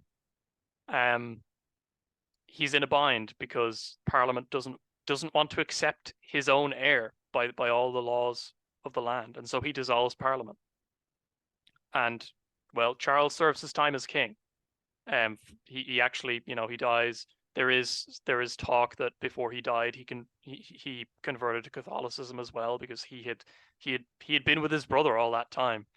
When their father after their father had been killed, they were both in France. So it's possible, but that's kind of by the by. Charles's successor James, does succeed to the throne, but as the problem of who gets to make the decisions, the problem of the supreme head of the Church of England being, let's say, an Anglican, is becoming more and more of a problem for these magnates, and that's when you get the major disconnect. This is up until this point, and let me just say, during all of this period, you have this creation, or not this creation, but this distinction between what's called Whigs and Tories, which are basically the Tories are the king's men, and they want to support him in basically calling all the shots. They want the king to be basically return to being the king. And they would rather, and I suppose maybe they'd rather him be an Anglican, but that's kind of by the by. That's the Tories. The Whigs basically are largely standing for parliamentary sovereignty. They really do, while they're happy the king is back, they don't really want to let him have the run of things. They don't want the role to remain intact. Yeah. And so they're the Republicans, or the ones that are for Republicanism. In the English sense of basically not having a king, even though we have all the kingly garb, let's say. And that's where things are at. And it's important to note that this is much closer to modern parlance. We know that there is something called a Tory party in the UK now. And that's the same. Their roots are in this period. And it's also important to note that with basically no exceptions, what happens is the Whigs win with this aristocracy, part of the aristocracy, which end up being called Whigs, basically dominate the Parliament of it in England for 100 years after this point. So for basically, it's continuous agreement on how things are going to be pursued, and that's also, funnily enough, as well, the kind of that's how the British Empire kind of really forms and grows. It's under those guys' watch, and right. I think it's important. If you don't mind, I'll read just a small excerpt or two from this book, because it's describing what Whiggism is and its particularity for England and how it comes out of the English Civil War. This is all happening during Charles II's reign. This is all happening during the Restoration. And this is from an author who's writing in the 1940s. So he has a kind of a pretty good perspective on the past 200 years or so, or even 300 years of English history up until that point. And so he says something like this: Whiggery is a combination of two things which have no rational connection, but which happen to have coalesced in England, and in England only, under the accidents of English development from the middle of the 17th century to near the end of the 19th century.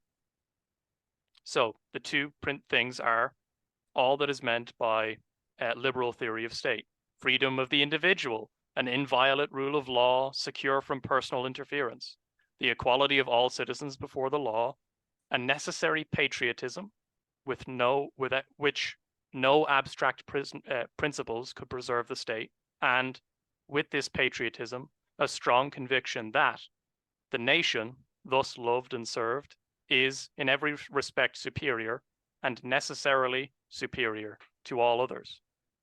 The second is something quite other and nearly contradictory. It is the conception that the wealthy are the natural leaders of the community.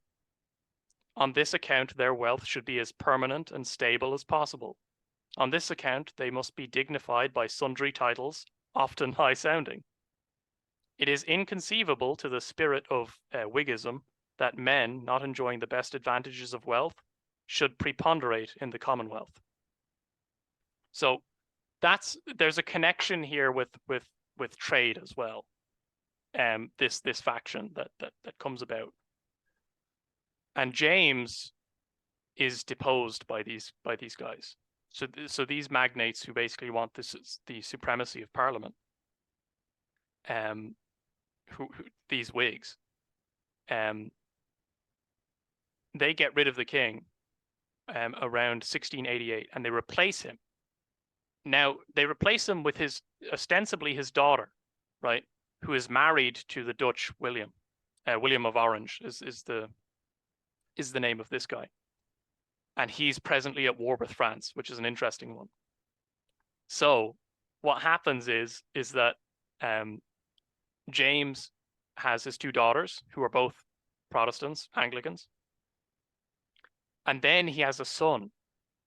And when he has a son, there's a rumor spread that actually it's not his son at all. It's the son of a chambermaid who was smuggled in after his wife gave birth. And so this is basically what happens is that Parliament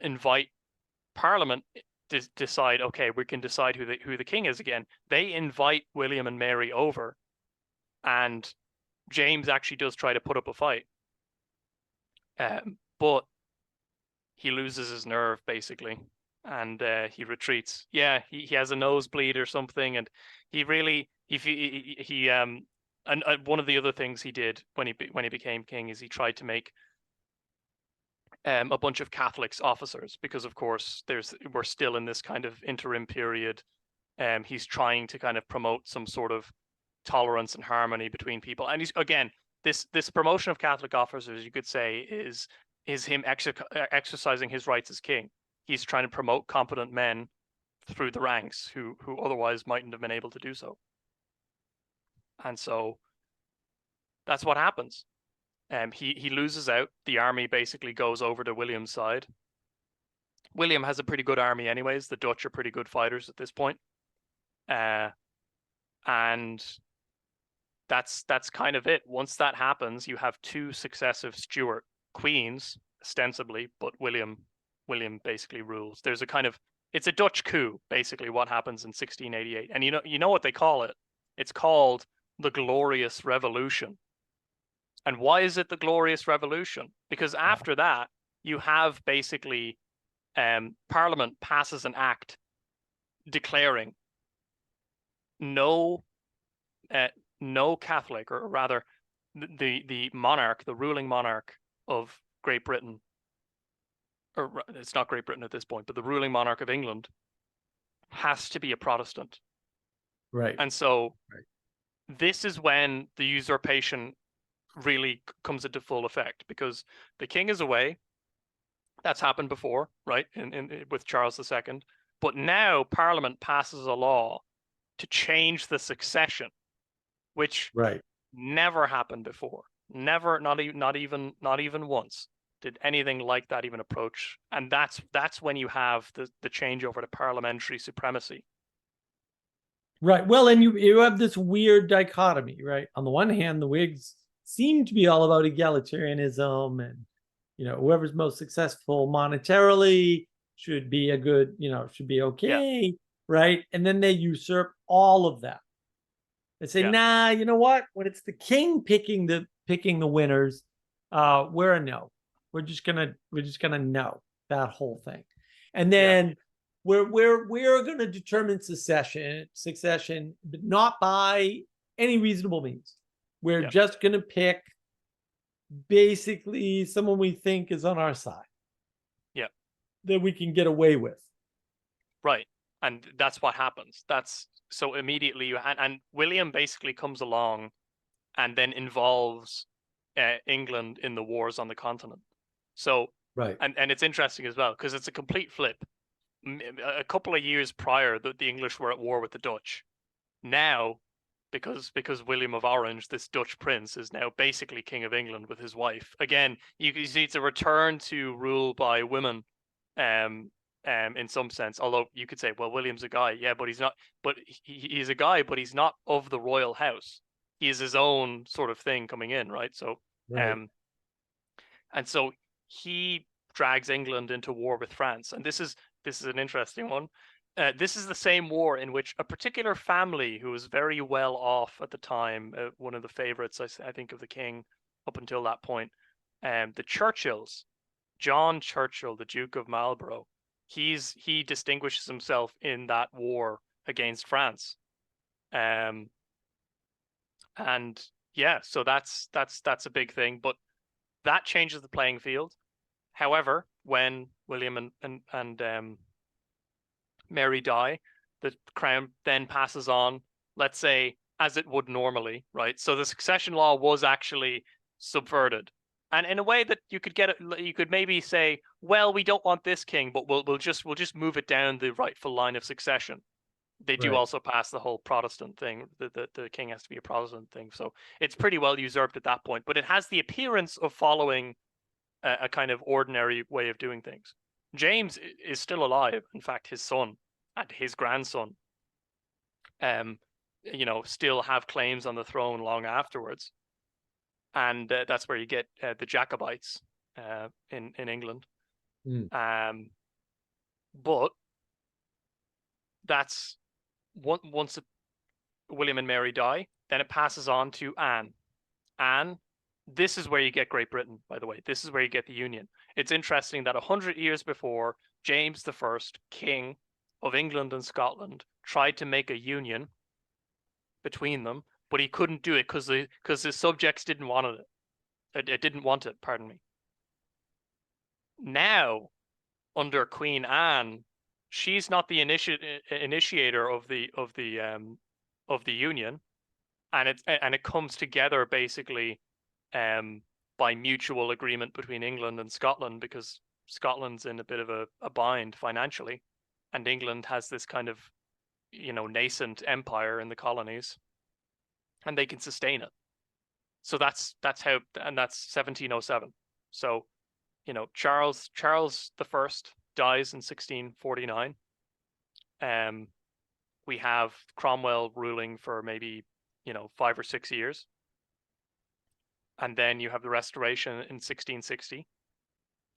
20 years pretty much stable return of the king rule, and then the Glorious Revolution. The Glorious Revolution, 1688. Which is merely a temporary break in succession, right, where they're restoring it right out. We'll be back right after this break. We're gonna break it, and then we're gonna put it right back where it was, like nothing ever. But we didn't do that. No, it wasn't us. Right. And the sly move was the Act of Parliament, which says only a Protestant can succeed to the throne. That's it.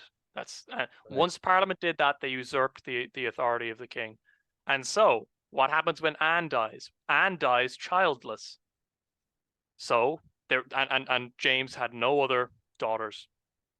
Charles, so what happens? This is where you get the dynasty that the present monarchy of the United Kingdom is descended from. And how they get to that, this is called the House of Hanover. This is where you get George I. George I was a distant cousin of Anne, and they skipped over 40 nearest relatives according to that law, because they were all Catholics, for the succession to the throne.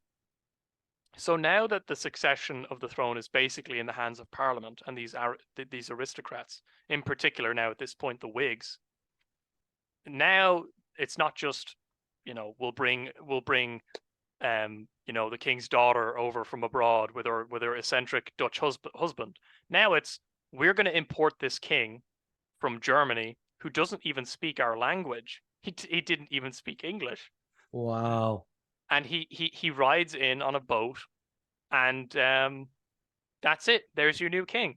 And this at this point, you could safely say Parliament is sovereign. Parliament is making all the rules, and now it's quite resolved how things are being ruled from let's say, let me find out how things are ruled in England from 1714 and onwards is by the Parliament. It's by these magnates. It's by these men who are the descendants of men who were basically looking to enrich themselves and were willing to usurp the authority of the king to do it.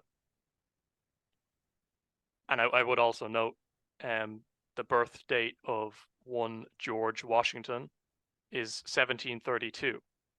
Okay. Just as a reference. So the kind of generation that would then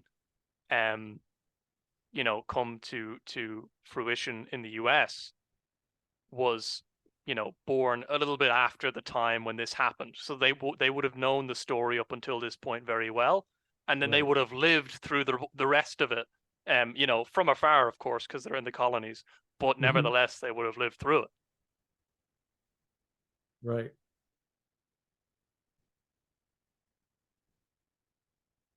Yeah. Yeah, that makes sense. Wow. And that's the transition. So that's the transition that you have. That's the change that once you hit George the First, it's quite kind of solidly, things are quite solidly within the bounds of Parliament and the and the King. And when people reference the Constitution of Great Britain, they always invariably refer to 1688. They refer to that law that Parliament passed, the Succession Act, such and such, the Protestant can only inherit. Okay, so I assume there's more to that law, but where is this mysterious constitution and what else does it say? That would be the question of the day. But that's you only get mention of a British constitution or an English constitution in reference to that, because you then need it. You need new rules by which to run things, basically. Because what happens after that is, once you hit 1688, you're basically saying the Parliament is basically calling the shots, and they need to then justify why they're calling the shots. And it's kind of it's a catch-22. It's like when Parliament was putting on trial Charles I, and Charles I, all he had to ask was, by what authority do you bring me here? By what authority do you bring me here? And there's basically one of the responses they give is, because you are treasonous against the English people. That's right. Because that's how they justify it. They justify it from the bottom, sort of thing, saying we're representing the English people. And that starts off in a kind of nascent way in the English Civil War, but once you hit the reign of Charles II, you have a lot more people saying, no, it's all part of the, we are representing the English people.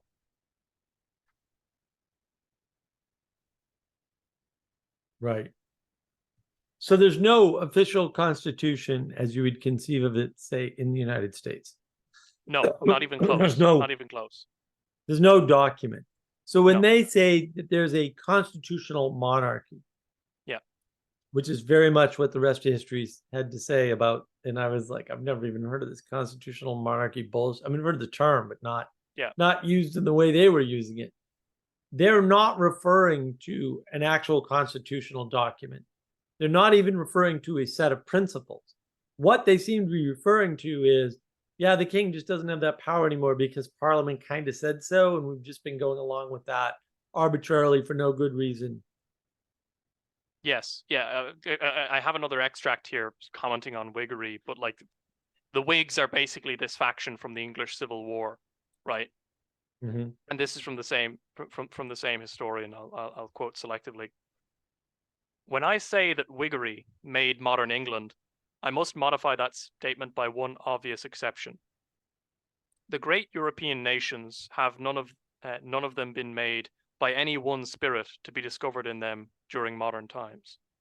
They all proceed from a common foundation of Greek and Latin culture, and of that Christendom into which the ancient pagan civilization was baptized. There is, moreover, in every great European nation a mass of qualities especial to itself, which are superior to and broader than the political forces which may have formed them in their social or constitutional structure. And then it goes into, there's a point to kind of distinguishing between Whigs and Tories, which is not really what we're looking at here. However, now Whiggery, in its very considerable achievement, used two main forces. This is in its achievement of political supremacy. It wrote modern English history, and it established a religion of what it called, quote, the British Constitution, to which, by ceaseless iteration, it pledged the political mind of the whole country. As to how it wrote English history, everyone has read that history in any textbook of the last 200 years, and more may understand. So you have this, you have this kind of making up of this concept of the Constitution, because basically you need to justify what happened. And here's another thing about the English people. And this is, by the way, somebody who's writing in the 1940s. So he's writing kind of peak British Empire. He's relaying basically an education of the time as well. The Revolution of 1688 is acclaimed as the action of the English people. The Second Dutch War, because it is fought in alliance with Louis XIV, is repulsive to the English people. Although not 10 years before, the whole mass of England was in a fever of hostility to the Dutch and their commercial power. It is Whig history which has represented the English House of Commons as being primarily a mirror of this same English people, though it took away their land, forbade their association to combine against the evils of nascent capitalism. He's showing that he's writing in the 1940s here, right? But and maintained the grossest iniquities in popular suffrage and the grossest corruption in administration. So basically, he's pointing to, there's all of this pointing to the English people by these Whigs, but in some sense, it really is just a kind of it's a cover for their usurpation of the king's authority. Because they aren't even the king's men anymore. By what authority are they right. governing? And taxation grows during this time, of course, because Parliament is a body that was made, let's say, to raise money. And that's so now right. That was their original purpose, right? Was to raise money. And now no one's steering the ship anymore. They have to, because they've taken that power away. So there's really no such thing as constitutional monarchy, right? It's just ruled by Parliament instead of ruled by sovereign. Yes. Yeah, and they will say, the move that will be made will be said, well, this was the English people, but it's very hard to kind of pull that, because much of anything of what we've discussed, from the religious change of Henry Tudor to the initiation of the English Civil War, was all the product of, or was all at the instigation of the magnates, the great men of England, who for a long time enjoyed the essential absence of a strong sovereign who could say no to, them taking money from the royal coffers, could say no to them, bestowing titles upon themselves and giving themselves land.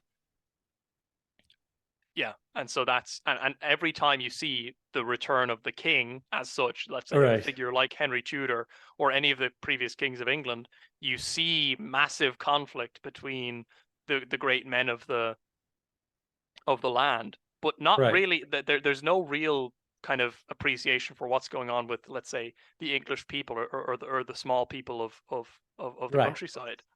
Right. And so one way to look at this, which I think is helpful, which is, we'll say, a pattern, is this triangular pattern with the people at the bottom, right, and the nobility and tradespeople in the middle.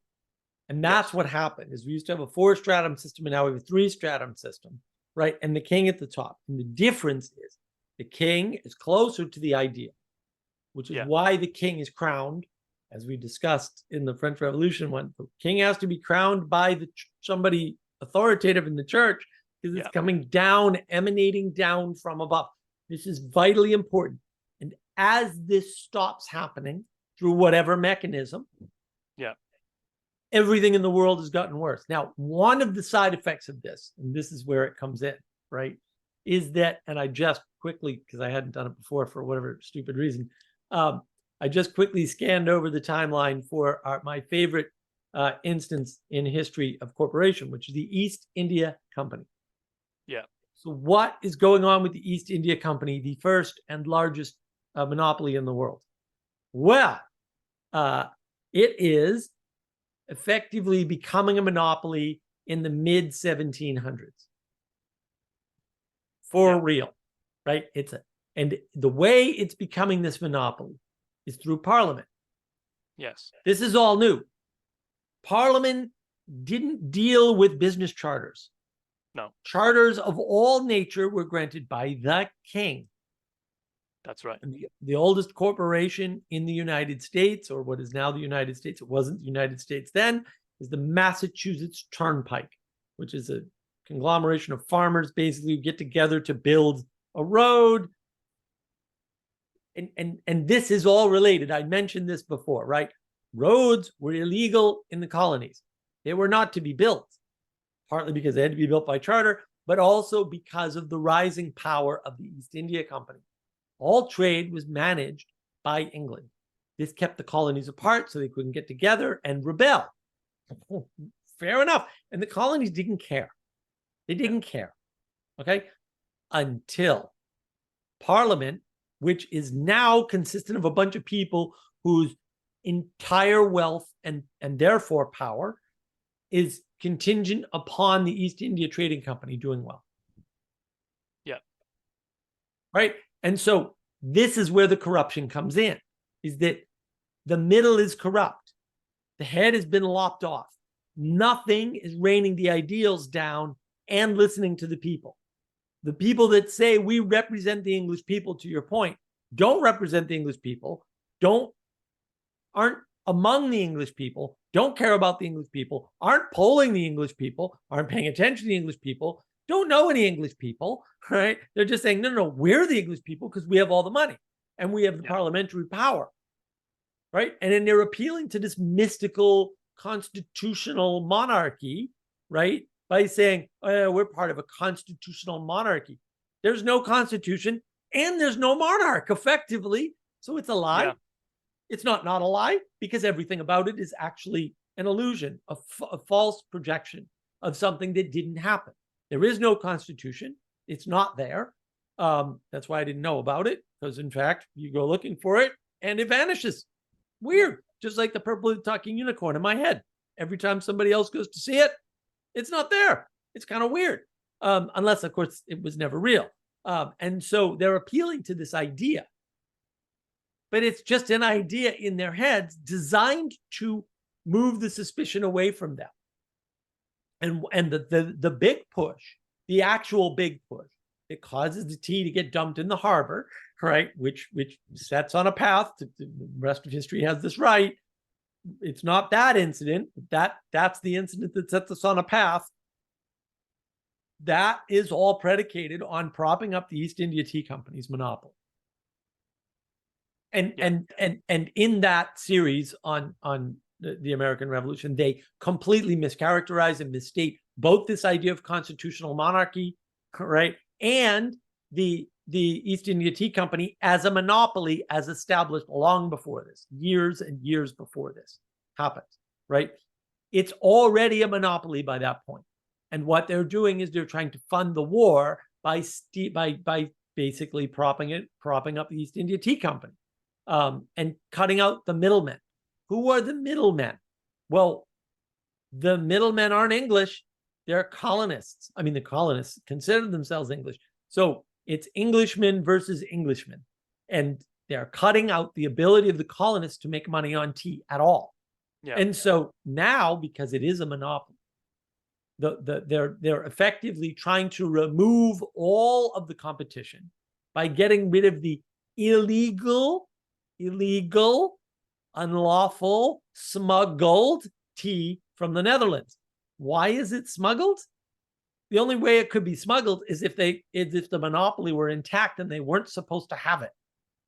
Okay, so now they're trying to get rid of the smuggled tea, because the smuggled tea is cheaper, by dropping the price. And the way they drop the price is by cutting out the colonists from making any money at all on tea. Of course, this has the opposite effect, because now the only way you can make money selling tea is by using smuggled tea. Yes. You know, it's paradoxical, like really, and the rest of history is a little fair on this. Parliament does it to themselves. Like, they're the ones that cause the rebellion. They're the ones that caused the loss of the colonies, right? The only person holding the colonies together, and this is very paradoxical in their series, is on the one hand, they're saying, well, the king couldn't have done anything on behalf of the colonies, even though, to your point, it was kings that established those things. It may not have been that king, but it was the kingship the idea of sovereign that established the colonies and put them in a position to grow and supported them throughout. Okay. Yeah. Now all of a sudden the king can't do anything because some mystical constitutional monarchy rules have to be followed. But then it turns around in the next episode and they're like, but it's the king that insists on trying to keep the colonies despite Parliament saying, screw it, we don't need them. Well, that's a little weird. You're kind of trying to play both sides there. You're saying, oh, he doesn't have the power to save the colonies, but he has the power to keep the colonies? What? That doesn't make any, through force? That doesn't make any sense at all. This is purely a modern construction of a postmodern power from above narrative. It's not real. It's just not the way it was. And so to the extent that, yes, Parliament's a bunch of bastards and they caused this problem and they couldn't fix it, absolutely. And they were preventing the sovereign from fixing it. Absolutely. Absolutely. The sovereign did not want the colonies to go away. And so it begs the question, well, why would he resort to war when he didn't have to? He could have, or force, right, when he didn't have to. He could have just given them one of the things they wanted and never run into this problem. So something's going on. Something's going on. And why, if he doesn't have the power to get rid of or redress their complaints, does he then have the power to use force to try and keep them in the empire? This makes zero sense. There's something funny going on here, right? All the bells should be going off in your head, right? And he couldn't though. Here's the thing, and I'm looking at this, the 1689 Bill of Rights. One of the first things and this is a document of the Glorious Revolution, right? The pretended power of suspending laws and dispensing with laws by regal authority without consent of Parliament is illegal. The king could never, George III could never have ever granted the petitions of his subjects in the colonies, because they weren't his subjects. They were the subjects of Parliament. And so this kind of pretended idea that there was a king involved, you can think of it sort of like, during the Restoration, the question of who had the authority, who was making the decisions, was still up in the air for the sake of, trying to return to something like some semblance of stability. And so the king and the Parliament kind of, let's say, had to work things out, but actually the king wanted to, become the king again. And so he was actually pushing for that to be the case. So he dissolved Parliament, and he made sure that the laws of succession were followed. You can think of the kind of what happened afterwards, after the Glorious Revolution, is basically prolonging that state of affairs. And Parliament has won out, but we still have the king there, so we can still blame him if something goes wrong. Right. Exactly. Yeah.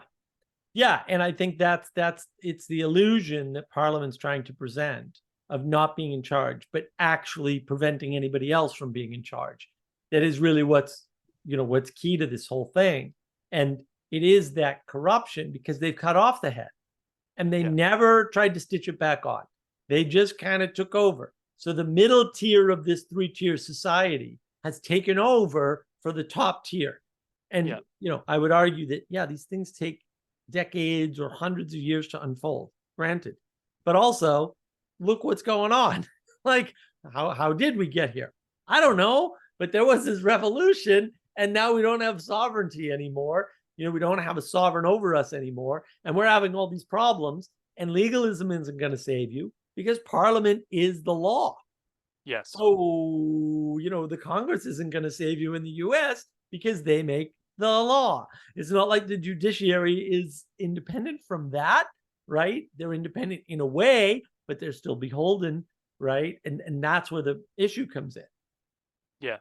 And what was happening, seems to me, in the colonies was basically an attempted return to the state of affairs before, but maybe even not necessarily before the Glorious Revolution, but basically trying to maintain their self-government in light of the fact that they basically have no head anymore. In some sense, people say it's an American Revolution, not really American rebellion. In some sense, it's a rebellion against Parliament.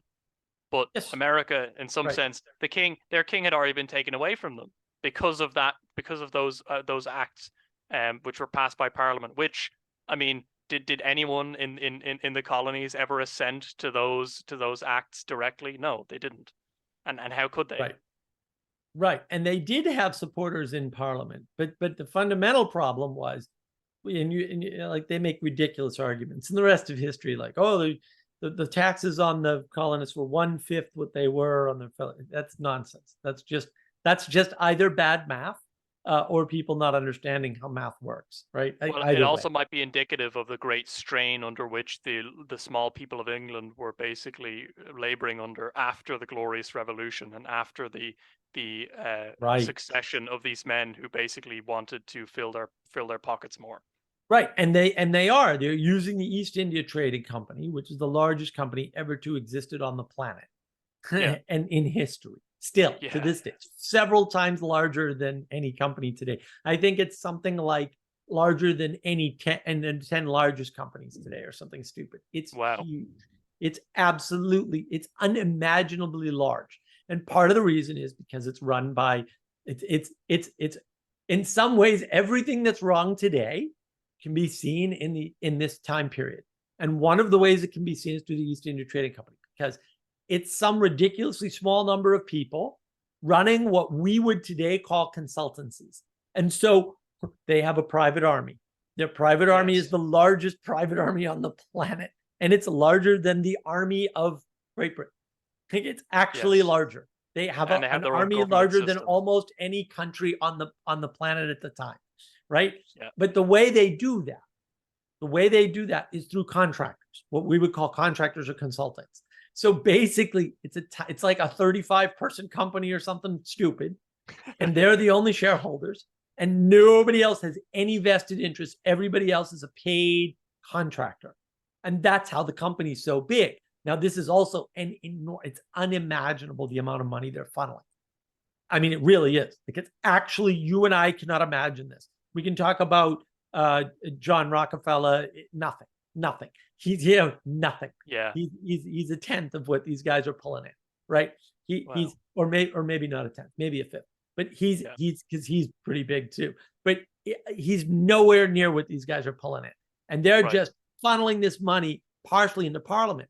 And they're running into problems, because you do, right? Well, first of all, you've got contractors. You don't have people invested interest in your companies. There's a great deal of fraud going on, right? You could see that in the large consultancy agencies in the US today, like Deloitte. Not that I'm calling out Deloitte. Oh, yes, I am. Never mind.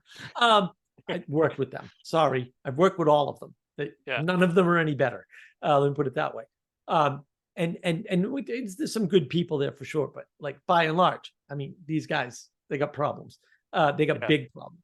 They're charging lots of money and not delivering, right? Yeah. And you can't imagine back then, when this is new, what people are doing, right? Because there's very little supervision. Communication takes forever, right? Yes. And you have to trust good men.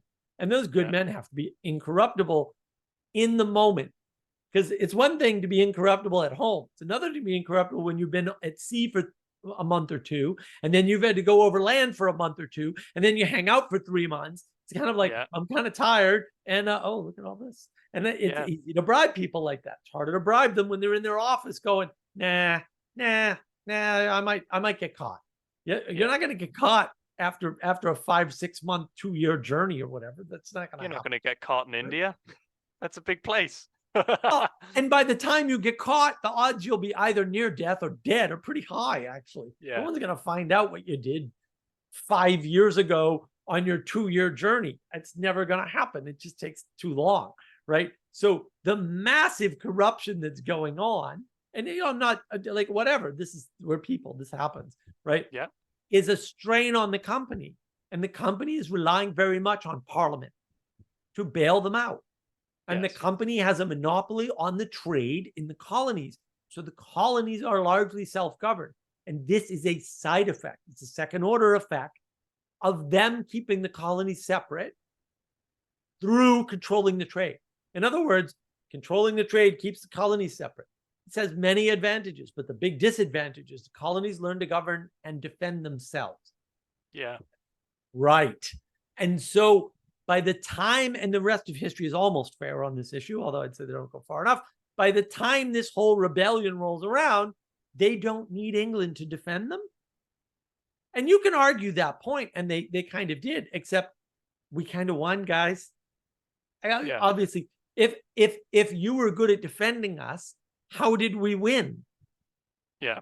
It doesn't make any sense at that point. You're like, oh, well, and it's not about superior forces, because it doesn't need to be superior. It just needs to be good enough to repel borders. Well, we repelled borders from people who were already there. That's like a big deal. We dislodged invaders after the fact, which shows that we had the military acumen and might and the strength of government to get away with it. Because that also, you can't just have a big military. You also need the apparatus behind it, the planning, right? The resources to stock the army and all that stuff. You need all that. Like, it's not optional. George Washington doesn't come out of nowhere, right? Like, you need that guy.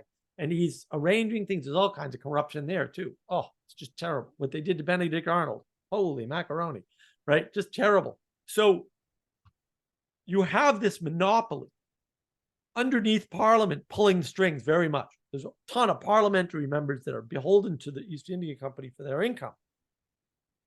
And so there's all this corruption built in because you lopped off the head and you didn't even sew it back. And it is the loss of monarchy, the total loss of this connection with the emanation coming down from above through the ideals, right? Through the eidos, right? The realm of the true patterns of the universe, right? The Platonic forms, but the eidos is a better word, right? And then that is not there anymore. So the people in Parliament have no reason not to use the East India Company as a way to raise money for parliamentary operations, for wars, for whatever they want. And besides, we benefit too, right? So they benefit directly, and their political agenda also benefits. The two are now tied together. With the king, that wouldn't have happened. Different things would have happened. I get that. Sure. But they're different things. Yeah, well, and the difference is with the king, you'd be able to deal with one person directly, and he'd be able to grant what you want or not. And you need that for something like the colonies because of the disconnecting communication.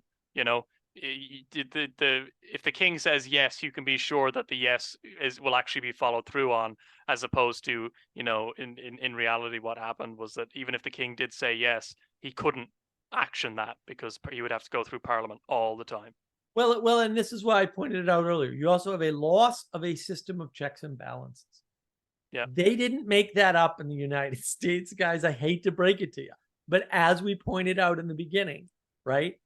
When the king needed to raise money, even though he was the king, he could only do that from his own funds. And if those funds weren't sufficient and he couldn't borrow from his cousins, which happened from time to time, then he had to call Parliament to do it for him. That is a system of checks and balances. That system of checks and balances was removed entirely. The colonies are rebelling against Parliament being a non-checked and balanced system, being able to levy taxes. It couldn't get any clearer by reading the actual historical documents that is what happened. That is exactly what happened. There's no checks and balances in England anymore against taxation. The checks and balances against taxation in England consisted of the king and Parliament. And now you don't have the king in the picture anymore. And now that Parliament is levying taxes, the royalists, because they were royalists, not just Protestants that were of unpopular denominations, are trying to pretend as though that still exists because they believe that it does. Because, Parliament is not, nobody understands at the time the implications of what Parliament has done. They see king and they think, all right, well, we still got a king. They don't realize the king's power has been eroded, because now it's a constitutional monarchy, which doesn't exist. It's a fantasy of fiction. You go to look for the Constitution, it's not there, right? And so they think they have a thing, and it's been gone for a while. Now the colonists are figuring this out because they're like, look, this taxation's ridiculous. There's no reason for this. We're going to go to the guy who founded our colonies and say, dude, help us out, right? And it's not the guy, right? But it's the body or the head of the body, right? The monarch who is responsible for the colonies, by virtue of the line of succession, right, across the generations. And they don't understand, A, that line's been broken and reset, and B, the power's been taken away. Yeah. Yeah, and once you have that disconnect, there's no sort of redress that can really happen there. I mean, people like George Washington would have understood that the king couldn't give as much as maybe he had expected, but this is the thing: the Parliament wanted their taxes, and they were levying massive taxes on the small folk of England. I think you could probably say that the situation in the colonies was actually much closer to what the situation might have been for the small folk of England, maybe circa the early 1600s, or even further back. When you have that moneyed interest, things get disturbed. And I would say that this has colored English history all after that as well, even post the American Rebellion, because nothing really changed. The Tories, as I said, who were supposed to be the so-called opposition party, of course, this left-right political framing only comes in the French Revolution. So, but this Whigs and Tories thing, the Tories lost. Once James II was off the throne, the Tories had lost. And nominally, there are people 100 years after the Whigs had been ruling for 100 years who called themselves Tories. But really, they were just, a form of Whig who, let's say, maybe supported the king more than their present their contemporaries, something like that. But largely, if you look at the present UK today, the Tories, the Whigs, whatever, they're all coming from that same common vantage point of, oh, of course Parliament is sovereign, yes, and Parliament makes the laws and that's it. And it's like, yeah, okay, well that is actually part of a breaking with in some sense English tradition. So yeah, or at least the tradition of the crown. Right. And so you can see where this is easily, even today, by the people of the rest of history who, apparently don't do their research very thoroughly, or have ridiculous levels of bias. I don't know which it is, right? Or in contemporary times by the colonists themselves, who consider themselves subject of the sovereign, right? Or by somebody a little bit later, like Napoleon, right? Yeah. We've already talked about that disaster of his total misread of what happened over as in the colonies. He just doesn't understand what happened. And these people don't understand these Enlightenment values. And there's a fair argument to be made, maybe we'll even make it someday, that the experiment that is the United States of America cannot succeed because it doesn't have a sovereign, right? Or the sovereign isn't embodied in the material. And that may be what we're seeing. I don't think so, but I don't know, right? I don't know. Can you replace the king with a document? Because that's effectively what we've done. And that's what England says they did, but clearly did not, right? They replaced the king with a set of ideals, right? And then we saw during a recent fake news virus scandemic that in fact, you kind of need the Magna Carta. Otherwise, there's nothing to appeal to, right? You're just appealing to these, well, I feel unfairly blah because I deal this. It's like, oh, well, that ideal, where is it? But in the United States, that was a very successful strategy, right? With people going, nah, the governor signed an executive order, but we think it's unconstitutional, so we're not going to do it. Yeah. And that's other sections of the government telling the sections that are, quote, above them, which they most certainly are not, to go to hell. And we're not doing it. And it's not going to happen. And so you can sign all the executive orders you want at the state level or even at the federal level, and we're just going to ignore them. And we're going to use the authority of this document to do it. And there's nothing you can do about it. And in fact, that's what happened over here. And it didn't happen in England. So you can kind of see there is a fundamental difference. And like I said, we have a lively debate about whether or not that's sustainable.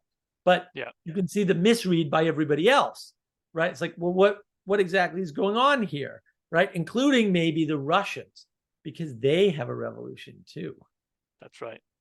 And they do end up killing their sovereign as well. Well, and going to the French as well, there is the French were looking at this while it was happening, and it was a big Right. thing for them at the time. And so the misread of the French of the American Revolution or the American Rebellion, it overlaps with their read of what was happening in England at the time. At the time of Charles, Charles the First, they cut off the king's head, and then they sort of seem to transition to this kind of rule by aristocrats. Okay, all right. And in some sense, it seems to me that the part of the French kind of misread on the English, on what happened in England, is they kind of bought the bravado of the whole, oh, we're representing the English people, we're the mirror of the English people, and they said, well, why do we need a mirror? Why not just go straight to the people? Right. Well, and they find out real quick that, in fact, the English are lying. Yes. Right, or at least the English aristocrats are lying. They don't Yes. represent the English people at all. And if you try to do that, the people eat you. They literally, they eat you. They actually eat you, right? You create these machines of destruction. We'll just call them guillotines. And the guillotines only stop killing when they kill the people that sort of put them to use, that sort of gave them the force, the power, the agency, the authority to kill. That doesn't stop until the people that gave them that are killed by them. Which, these patterns are there, man. Like, I'm not making this stuff up. It's right in the history books. You just gotta read the history and look for the pattern, and you'll see that pattern.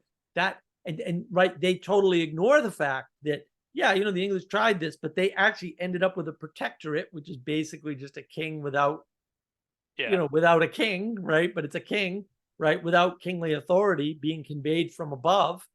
Yeah. Because there was nothing above Cromwell. Yeah. Right. And even that doesn't work. Right. And when you try to fix it one layer down with Parliament or whatever, it doesn't work. And Parliament can't rule by themselves, which is how you got the protectorate to begin with. Well, they totally miss all that message wise. Fair enough. The stuff is complicated. I don't, you have these smart people who are just smart enough to see things, but not smart enough to see enough things. And then they do things with these assumptions, and their assumptions are wrong, and everything doesn't work out. Yeah. And the point in France is that it seems that they went all the way down to they flattened it out just to one layer. It's just the people, and that's where you get the horrible atrocities and the idea that, for instance, you get conscription, right? That's where conscription comes from. So at least in the sense of, the idea of you get your ticket and you've got to walk off and you're going to die for your country, and that's just it. Right. All right, Adam, what do we think? Are we wrapping it up here? I think so. Yeah. So I think that what we went over with going from Henry VIII all the way up until basically you get the Hanoverians, which is really the kind of cornerstone of you need that final bit of, okay, we're getting rid of the king and Parliament has usurped the authority.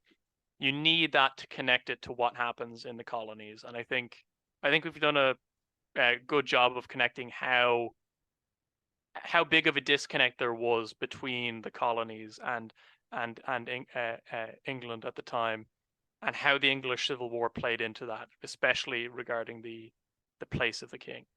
I think there's something to be gleaned from that, anyways. Oh, good. Yeah. Well, and I think too, this idea that in a weird way, it's a timing issue, right? Yeah. We got lucky. If I can invoke my people here, we got lucky because we got established under the old system. Right. And we got fed and nurtured under the old system. Right. And then when the system changed, we just kind of floated away because we could. Yeah. And the thing that forced us to be able to do that, put us in the position that we had to do that, was the force that had beheaded the king. In other words, Parliament did it to themselves. They did it to themselves. And it is the misunderstanding of that, because people basically weren't looking up high enough, understanding the importance of monarchical power being conveyed from above, emanating down from a non-material place, if Yes. you want to put it in such banal terms. I just don't know how to talk about it too much better, right? The eidos, the Platonic realm of quote forms, right? The Platonic realm of the eidos, the patterns of reality, that's what's broken. We don't have connection to that anymore. And that seems to be causing all the problems. And I can point to this fractally all over the place. I can just point all day long. In fact, I do it all the time on this channel. It's actually all over the place. It's in my last live stream, basically on value. Yeah, that monologue is apparently pretty good, although I haven't gotten my full reports yet. The value is important. And when you're not looking at the value and you're just taking, we'll say, the enlightenment, or we'll say the materialistic view of the enlightenment statements, right? So you're removing the enlightenment from the framing that it's in, right? And sort of pretending like they're apart from the world, right? That's the objective material reality view, right? And then you're saying, all right, this is how the world works. It's like, well, that's not what they would have said. None of those thinkers would have thought that way, right? And then therefore we can do what Napoleon does, and declare empire. And then it doesn't work out that way, because you can't do that. And before him, right, we can just take over as a parliament with no king, which is that even England couldn't do that. What pattern are you following? Right? And you're following a pattern in their head, right? Yeah, and they go for empire as well. That's the thing, right? They're following. They say Parliament is sovereign, and then what happens is that you have the British Empire, which is coming out of the East India Company, well, not just the East India Company, but you have that expansion to kind of just bloat over every nook and cranny of the earth. Right, and they're casting us as an empire. Yeah, and we're casting ourselves as an empire too, which I found fascinating. I didn't really get the significance of that at first, because I didn't have this wonderful framing that I have now. So yeah, so I think that's good. I think that wraps up. Do you think we can do more of these in the future, or do you have topic ideas or anything that you want to throw out there? Well, I'd like to do more in future. I mean, even the stuff that we went over today, like you could go, we could go into a lot of the kind of, even just the specifics, the Tudor period, right? There's a lot going on there. You could go into just the reign of Elizabeth. I mean, who knows? I think we can. There's definitely a lot to go over as well, with the connections with the American rebellion and what's going on there. But no, I have none off the top of my head at the moment, anyways. So. All right. Well, look, I think this was great. I think we did a pretty good job of sort of tying together these threads. We've got the Roman and the Greek stuff, right? We've got the French Revolution stuff. We've got the frontier of ideas, which is what comes later, right? And then we've got this piece, which is really sort of the beginning of this revolutionary cycle, right? And the misunderstandings, because it's the American rebellion for sure, right? And it is a rebellion against Parliament. It's ostensibly a rebellion against a weak king, but it's actually a rebellion explicitly against Parliament, because had Parliament actually acquiesced and given us representation, things would have gone drastically differently. Even if the same laws had been put in place, but we had representation, that might have changed everything. Like maybe none of that happens. And yeah, the fact that it's part of the larger war plays very heavily into it. Rest of history does a good job of that, at least so far. They've done a good job of that piece, but they're horrible job of understanding the role of the weakening of the king and this ridiculous, constitutional monarchy idea. So thank you, Adam. If you guys want to see more of Adam, and you get topics, then you know what to do. There's comments down here.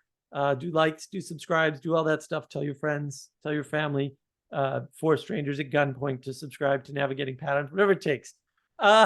So yeah, thank you very much, everybody. And I hope you enjoyed this. And, we'll do it again next time.